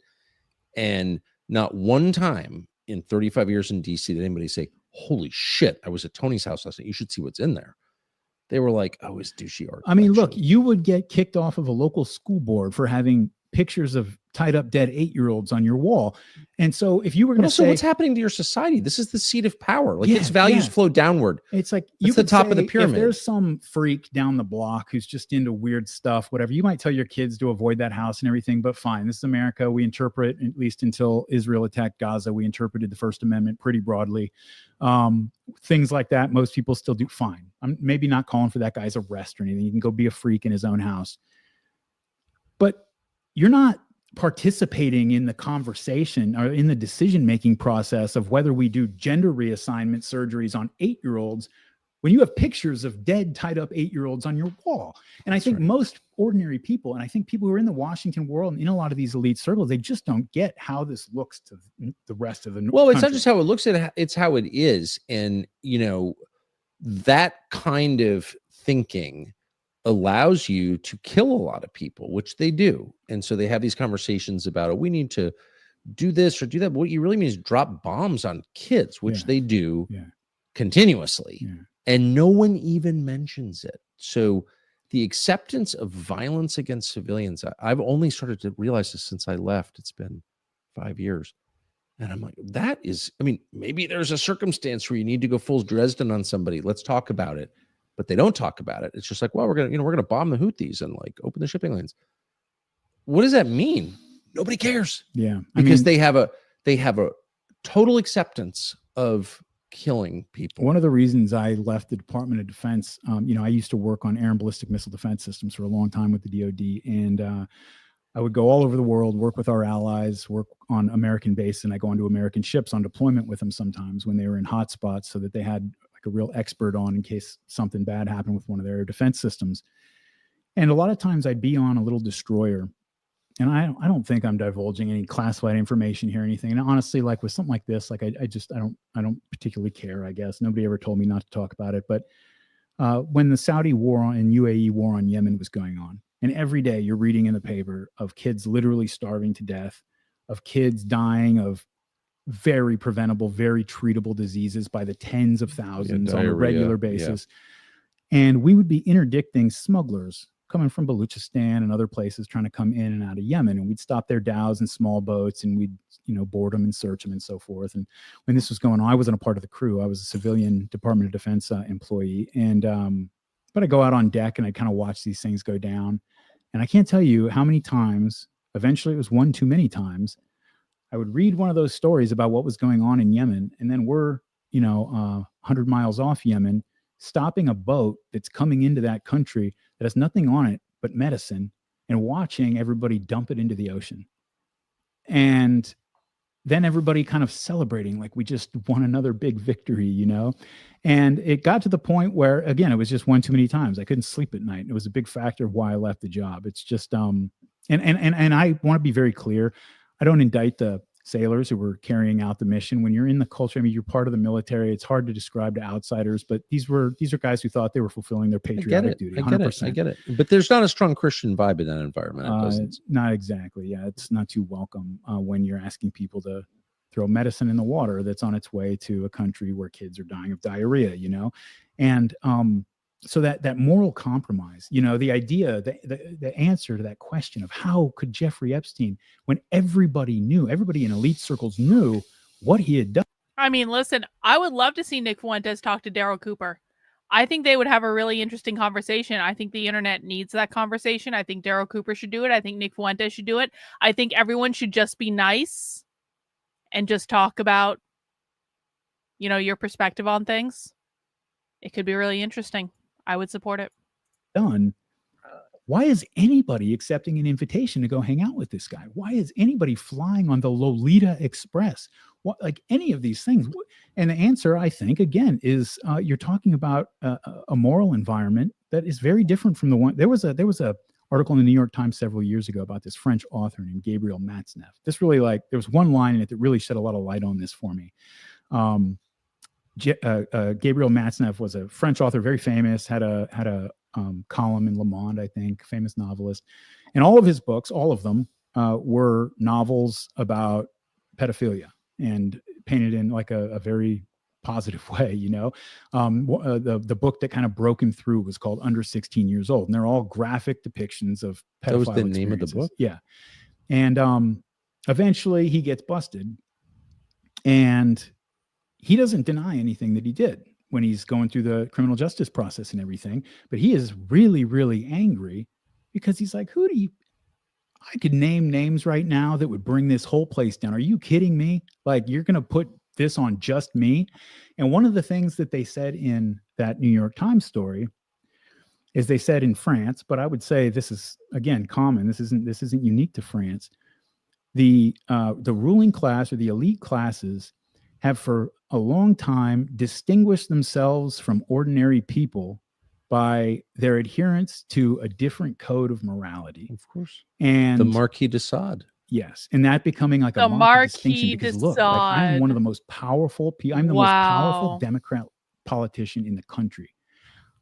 I can invite other people who in their worlds are powerful. I can invite them over to my house and have them walk by my paintings of dead little girls.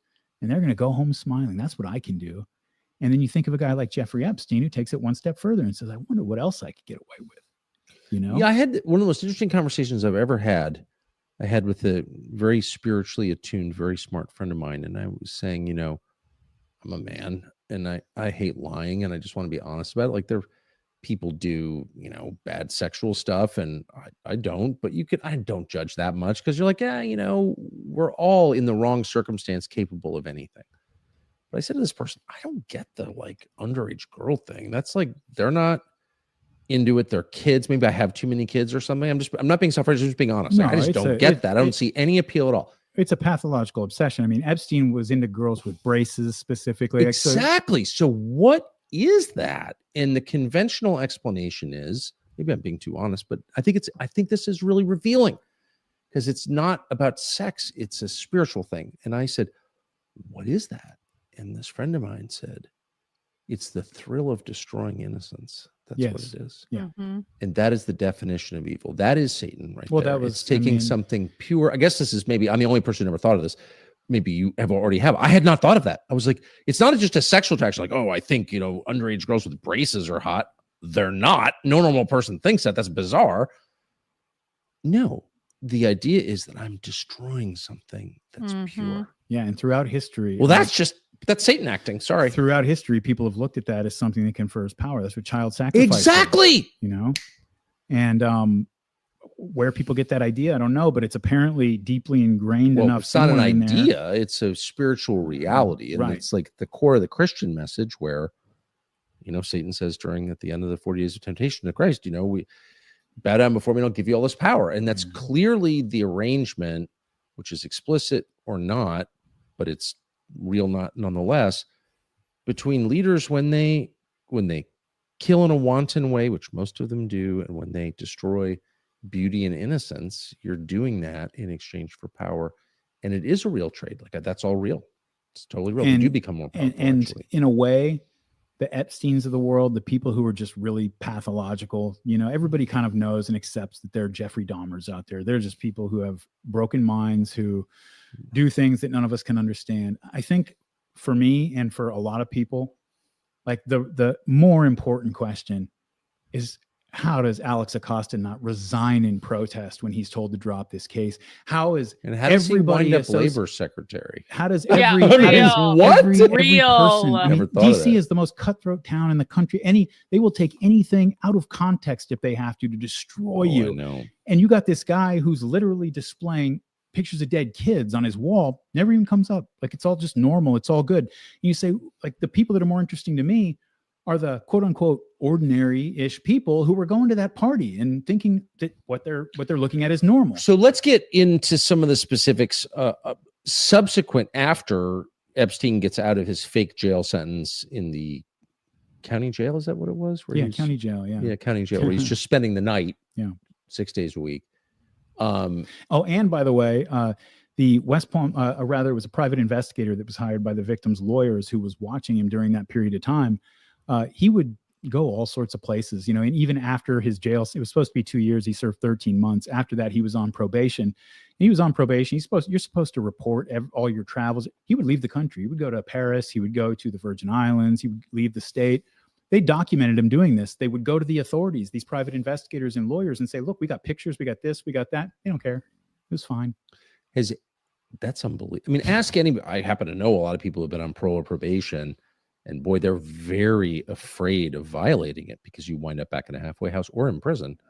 But he wasn't afraid at all. So has anyone ever been punished for that? It seems on par with the sex stuff, like as a crime. If you're a public official entrusted with upholding our system of law and you ignore it for whatever reason on Epstein's behalf, like, you should be punished for that. Has anyone ever been punished? The excuse that I was just following orders only stops working when you lose the war. And as long as that doesn't happen, then that excuse holds up. Everybody passes it to the person upstairs. Wow, is that deep? And eventually gets to a level that person has enough juice to just shut the question down altogether. Say that again. The excuse, I'll say it for you. The excuse that I was just following orders only stops working when you lose the war. Yeah. Yeah. So as long as your party or culture or organization or whatever it is, the structure, the power structure, as long as you're still in power, you never have to answer these questions, because, like, who's going to make you? Yeah. And don't underestimate it's kind of what we're facing right now. Don't underestimate the ability of the human mind to, like, if you are an ordinary person who joined the Department of Justice and you're a prosecutor and you're being told to drop this case against this guy who is a major predator, who's harming girls on the regular, you're being told to drop this case. But you're a normal person. You're a person who joined the Department of Justice to go fight crime. Gosh darn it, Gosh darn it. But you got a family. You got tuition to pay. You got to put food on your kid's table. And you got to balance all that out against whether or not you're going to be able to sleep at night. And in order for you to be able to sleep at night, the human mind is very, very adaptable, even like minor things. I mean, for you to be able, not you personally, the royal we, we drive to church on Sundays and we pass under an overpass and there's a bunch of just completely destitute homeless people laying on the ground. I know. When, I think the right answer is like, oh, there's my church today. I'm going to go deal with this and do what I can here. That's church today. But we have to tell ourselves a lot of stories to be able to just drive past that and drive home and go to breakfast and still think of ourselves as human beings. And the mind's very, very, very good at coming up with stories like that for ourselves. So like, if you remember, for example, this was during the Afghanistan war, there was an army captain, his name slips my mind at this point, but he's a hero in my book, but he actually got kicked out of the army. They eventually reinstated him, I think, but initially was disciplined, kicked out of the army because he came upon an Afghan army commander or police official, I can't remember which one it was, raping a little boy, and he beat the hell out of him.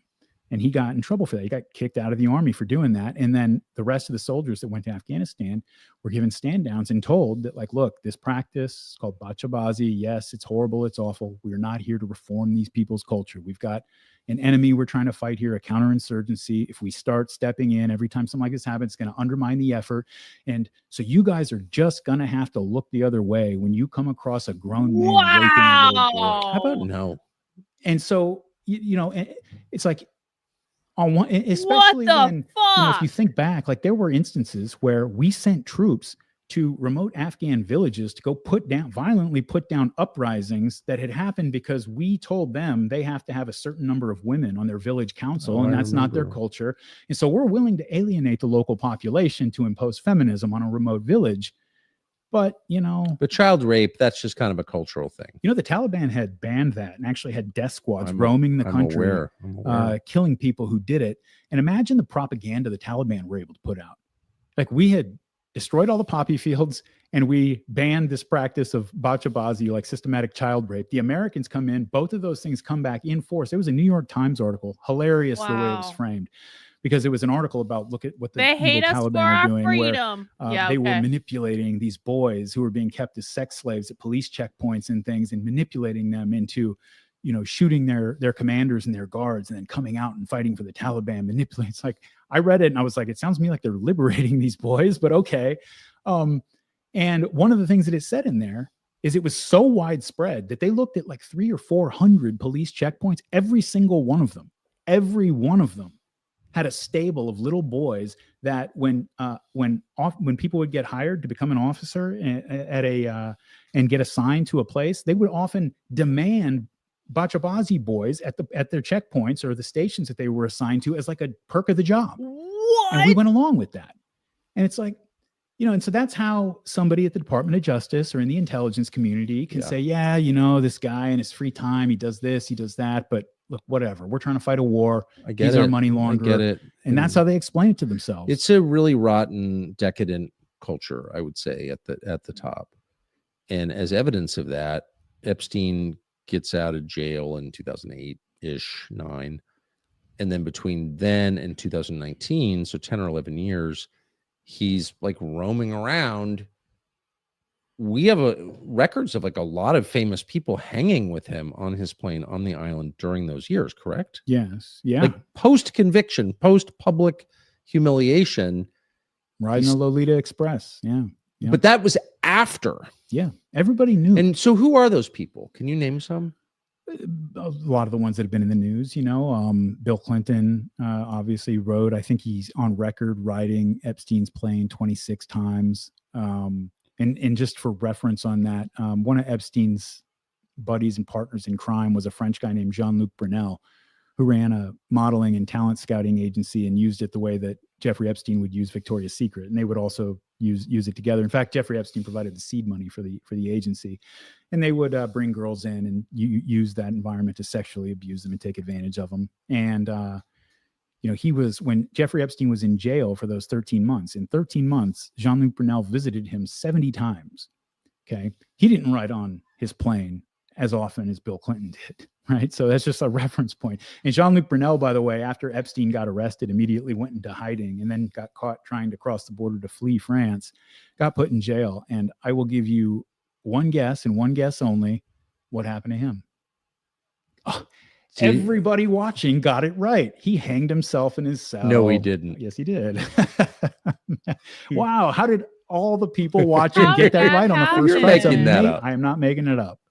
I am not making it up. Just like Robert Maxwell killed himself, just like Jeffrey Epstein did. Just like the DC Madam. So let's get to the sort of terminus of the story of his life, which is his death.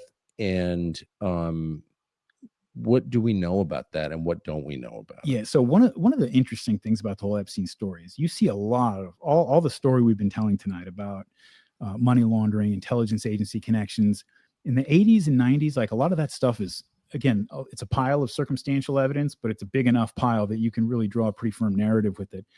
When you get to the, say, 2010s, we don't have nearly as much sort of solid information on crimes being committed or high level things going on. Now, one of the things we do have is he was very, very close with Ehud Barak, former Israeli prime minister, and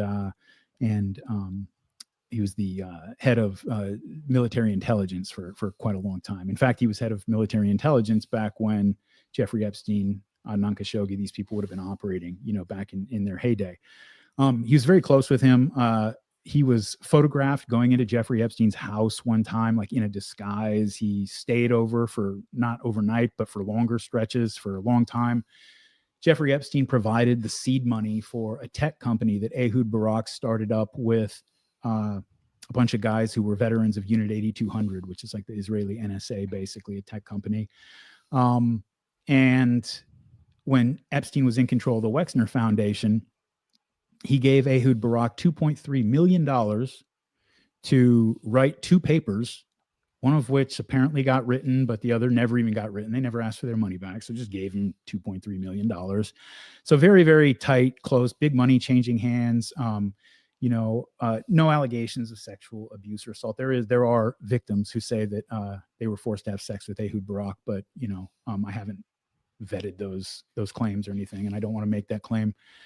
But so that's one of the things we do have. But beyond that, you have a lot of celebrities, a lot of sort of political figures like Bill Clinton, and a lot of it is sort of framed and does look like it's sort of a rehab tour. He's giving a lot of money away to primarily scientific causes, things like that, trying to rebuild public goodwill, essentially. And it was the reason he was arrested again is because the lawyers, God bless them, of a bunch of the victims from the first case, they were really, really, really upset about what happened, especially the fact that, it took a lot of courage for these girls to come out. These people were terrifying. Ghislaine Maxwell would tell them when they tried to get away that, how easy it is to get rid of a girl like you. These are the stories that the victims tell. They would threaten their lives. They would threaten their families. And, they're watching this guy get protected at the highest levels they're watching him get just a nothing sentence when, they all know what they did and the number and the case against him. And so they think this is an incredibly powerful guy. They're terrified. It took a lot of courage to come out. And so when they went and cut a deal behind the backs of not only the lead prosecutor, but the victims and the victims' lawyers, the thing was signed, done, deal before anybody below like Alex Acosta's level even knew about it. Again, including the Department of Justice lead prosecutor. They were really angry, because they had been telling these girls, look, I know it's scary, but you got to do this. And don't worry, we got this guy. He is going away for the rest of his life. You don't have anything to worry about. And then to have that happen behind their backs, they were really angry. And so they kept on the case. And they said, look, there is something out there called the Victims' Rights Act. You are legally bound to inform victims when you do something like this. You did not do that. This deal you made is not valid.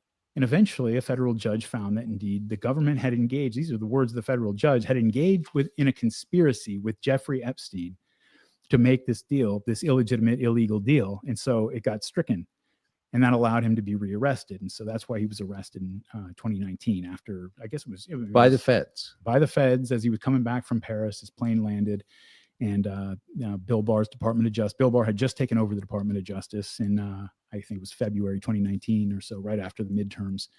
And he has him arrested. And then everybody kind of knows the rough outlines of the story after that. He's in jail. There was the story of him being assaulted apparently in his cell by this gorilla that they put him in there. Well, you see the picture of the dude that they put him in with. He was a corrupt NYPD police officer who was in for a double murder of 2 drug dealers that he was offing for another drug deal, something like that. He's like giant bodybuilder dude, just a monster of a guy. And, they put little Jeffrey Epstein, guy who's, for all of his evils, not a violent criminal, in a cell with that guy. That guy assaults him, and then he ends up dead under circumstances that, have been gone over again and again. And they're as insane and ridiculous and implausible as everybody says. I mean, for years, we were always told, this is just until very recently when they released that footage of the hallway outside his cell, that there was no footage, that all three of the cameras that were relevant to that area of the jail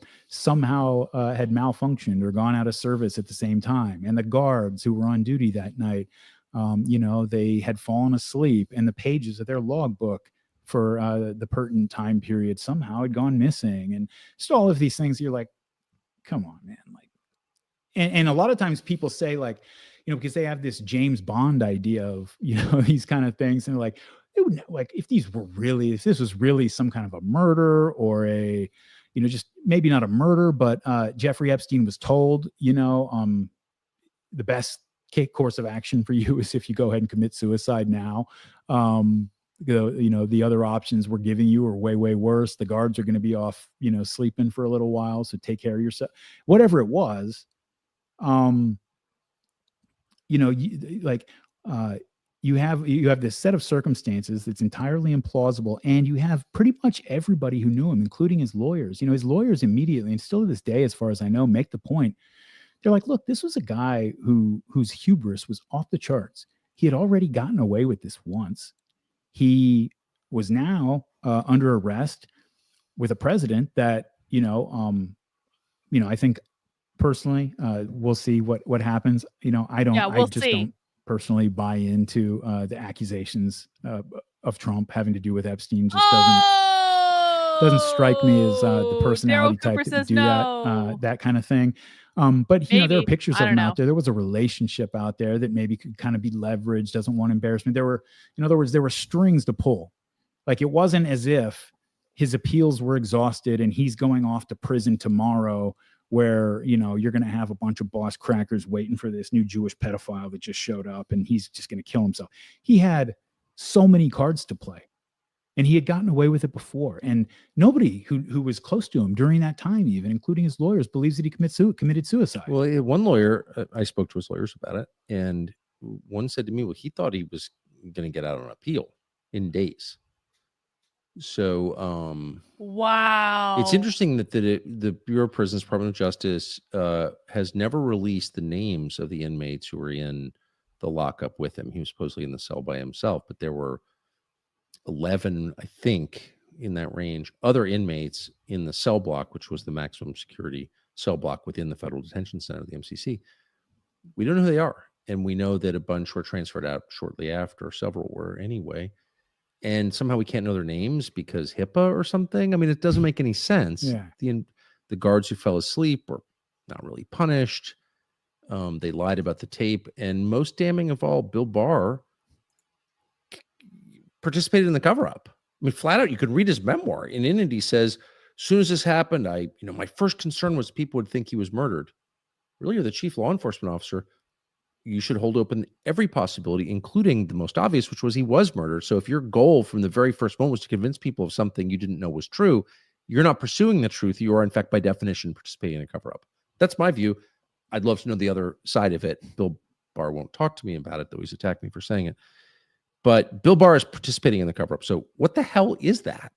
Yeah. And when, again, to go back to what we covered earlier, I mean, with Bill Barr's history of covering things up for the intelligence community, both the Iran-Contra thing as Attorney General in the early 90s and as the CIA legal liaison to Congress during the Church and Pike Committee hearings, there's a history there, of covering things up that have embarrassing ties to the intelligence community.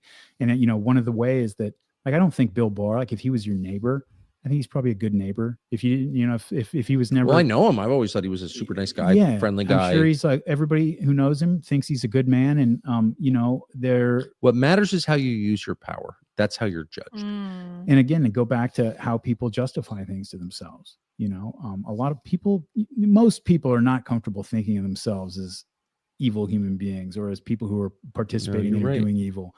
And so they tell themselves stories to make it not that way. And, again, to me, a pervert like Jeffrey Epstein is like one small part of this story. To me, the whole constellation of forces around him that kind of coalesce to protect him and confuse the issue, and to this day is still, I mean, when I said Jeffrey Epstein has become a proxy for other things that are important, I mean, this is something, if there's one message I would like, if there's anybody at the White House or anywhere close to those people watching right now that they need to understand, is the reason this is important to the base is not because they think there's this Jewish pedophile who worked for the Israeli Mossad and they want him held. It has nothing to do with that. It's a proxy for, can we hold these people accountable? Like Donald Trump's presidency in general, you know, people might have favored the trade policy. Certainly they were, you know, the immigration thing was important, all that kind of stuff. But really what it was is, man, these people have gotten so out of control and so out of touch with the rest of us and so unconcerned with what's going on with the rest of us. We just got to bring in a wrecking ball from the outside who's going to go in there and shake things up and tear this thing down. People are not listening to us because we're irrelevant. We don't have any say in our government. There is no democratic control in the United States. The population's views don't really matter. That's the feeling that people have. And this whole story that you've told for 2 hours and 37 minutes confirms that they are right to be concerned, because what you're describing is an pretty organized, informally organized anyway, force or series of forces that operate outside and above the U.S. government and every other global government, or most of them anyway. And by definition, so the U.S. attorney, the federal prosecutor, the chief federal prosecutor in one of our biggest states is told back off, and does. And everybody beneath him does also. So like, what is that? Yeah. It's a force bigger than the U.S. government. And I just think that can't continue. That can't continue. Yeah. You can't have that. And the nature of the crime, again, being that one crime that if you polled Americans, said, what's the worst crime? Exactly. I think it would make the top of every list of every poll that you could run, however you worded it. The fact that that's the crime, you know, it makes it so that, you know, when they tell you we bombed a car in Kabul and killed this family of 10, you know, during the Afghanistan withdrawal, we can't really get into all of the details because of sources and methods and this and that and so forth. People will be like, okay, you know, that I don't really like that, but fine. But a child's innocence, if anything is sacred, a child's innocence is sacred. And sacred means there is no compromise with regard to that.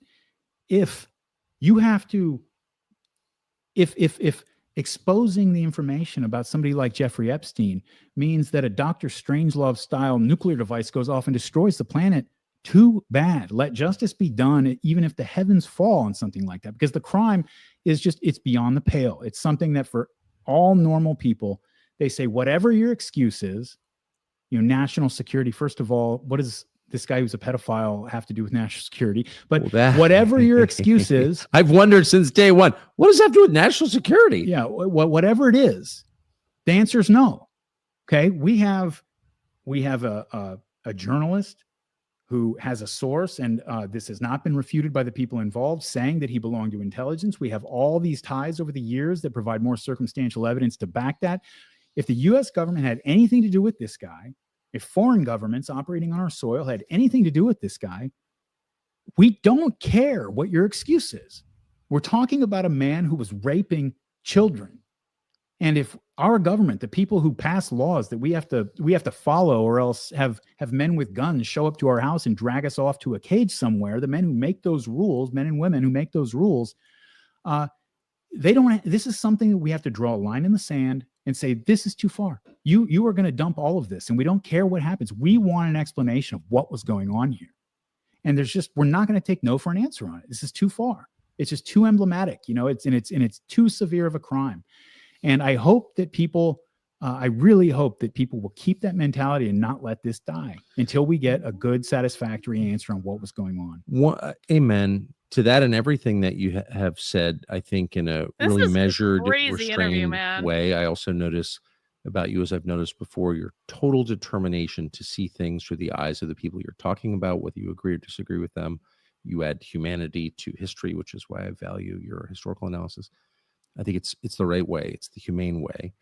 My last question, and I just can't help this because I'm not as good a person as you are, but why? So Mark Levin described you as a propagandist, a demagogue. So you shouldn't have a platform. You should be silenced. I've listened to you now for 2 hours and 40 minutes. I wonder what about what you just said would make Mark Levin call for you to be silenced and call you a criminal. I mean, here you are arguing against child molestation. You're not attacking anybody, certainly on the basis of like religion or ethnicity or anything like that. You're not even attacking any governments. That's my read on what you're saying. Why would that, your 2 hour and 40-minute description of this news story, why would that make someone like Mark Levin so angry? I mean, I think when you see the constellation of commentators and personalities that have kind of immediately jumped to the side of there's nothing to see here, it's all over with, let's drop the case. It's all the same people who were telling us we were traitors if we didn't want to bomb Iran just a few weeks ago. Oh, I know. And so I think, and here's the funny thing about it, is I think that people like Mark, people like Ben Shapiro, a lot of these folks are actually, they're afraid, they have something like the pop understanding of what Jeffrey Epstein was about in their heads, and they're afraid that exposing the case will show his ties to Israeli intelligence.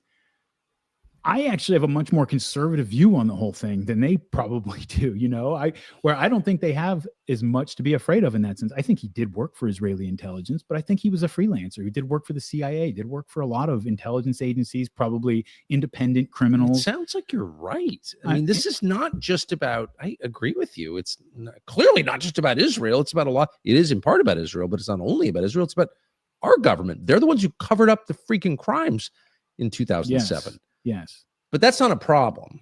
Like, we can say that that's totally cool. It says a lot about Levin and his priorities, his reaction to this, I would say. And I would say anyone who doesn't want to get to the bottom of this, like, why? I mean, there is no answer that's going to make sense to anybody that has sat through 3 hours of this conversation, already. I agree because and to me, I don't think there is a good answer to that question. We should not compromise on this. We will get a satisfactory answer, or we will burn this place down. Figuratively, don't come knock on my door, FBI. But that we're not going to let this go. That this is a line in the sand. You will be honest with us about this, because if you can't, the nature of this crime, if you can't, then it means that this thing cannot be fixed, that you cannot be honest with us about anything. We can't trust anything you say if you're willing to lie to us to our faces when there is so much implausible, ridiculous information out there. Lie to us to our faces in such a brazen way about a guy who was raping children. Like, if you'll do that, then there's nothing more to talk about with the ruling class, I can't improve on that. Darryl Cooper, thank you. I'm always grateful when you come. This is the second time. I hope it won't be the last. Thank you very much. All right. Always a pleasure. Well, that was slightly terrifying and blackpilling and disconcerting. How's everyone feeling? How do you guys feel about that? I mean, I don't know, man. Like, I guess my final thoughts on it are basically everything is fake and gay. The government sucks. Everything is fraudulent, and no one is above board, and it's all Israel's fault, probably. And I just don't even have anything else to say about it. It's like the more I exist in this space, the more, I mean, I don't think there was any new information that came out of that, but it's just like, the more you hear about this stuff, the more you say, okay, it was all fake from the very beginning. Like, literally everything is fake. Every single thing is fake. All right. Well, you know what? That's it. That's all I have for the stream today. We will be back tomorrow at 6 p.m. for Socialism Saturday. We will watch real radical revolutionary far leftists. And, we will think about how doomed we are as a society, and we'll drink beer and that sort of stuff too. So thank you guys for joining me tonight. Please mount the like button on the way out the door. Please make sure you subscribe to the channel if you're not already. Yeah, we are so fucked. We are so fucked. We are so fucked. All right, guys, that's all for tonight. Take care. We'll see you soon. Bye.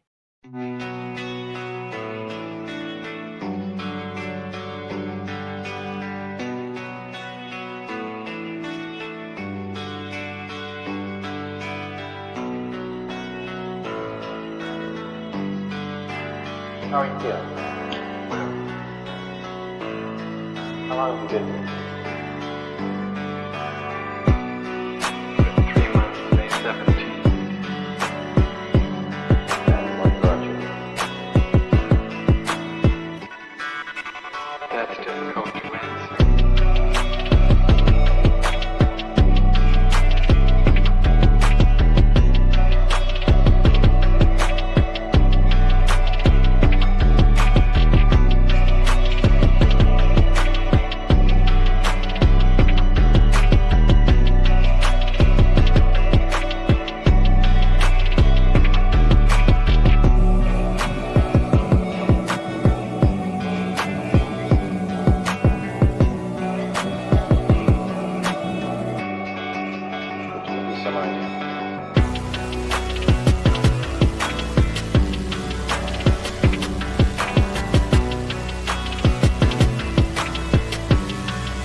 His influence, my thinking, and consequently my action.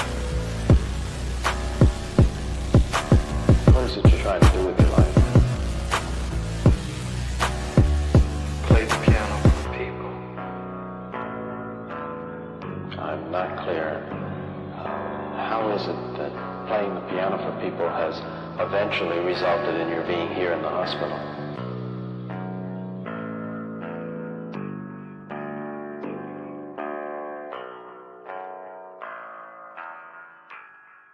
That's difficult to answer.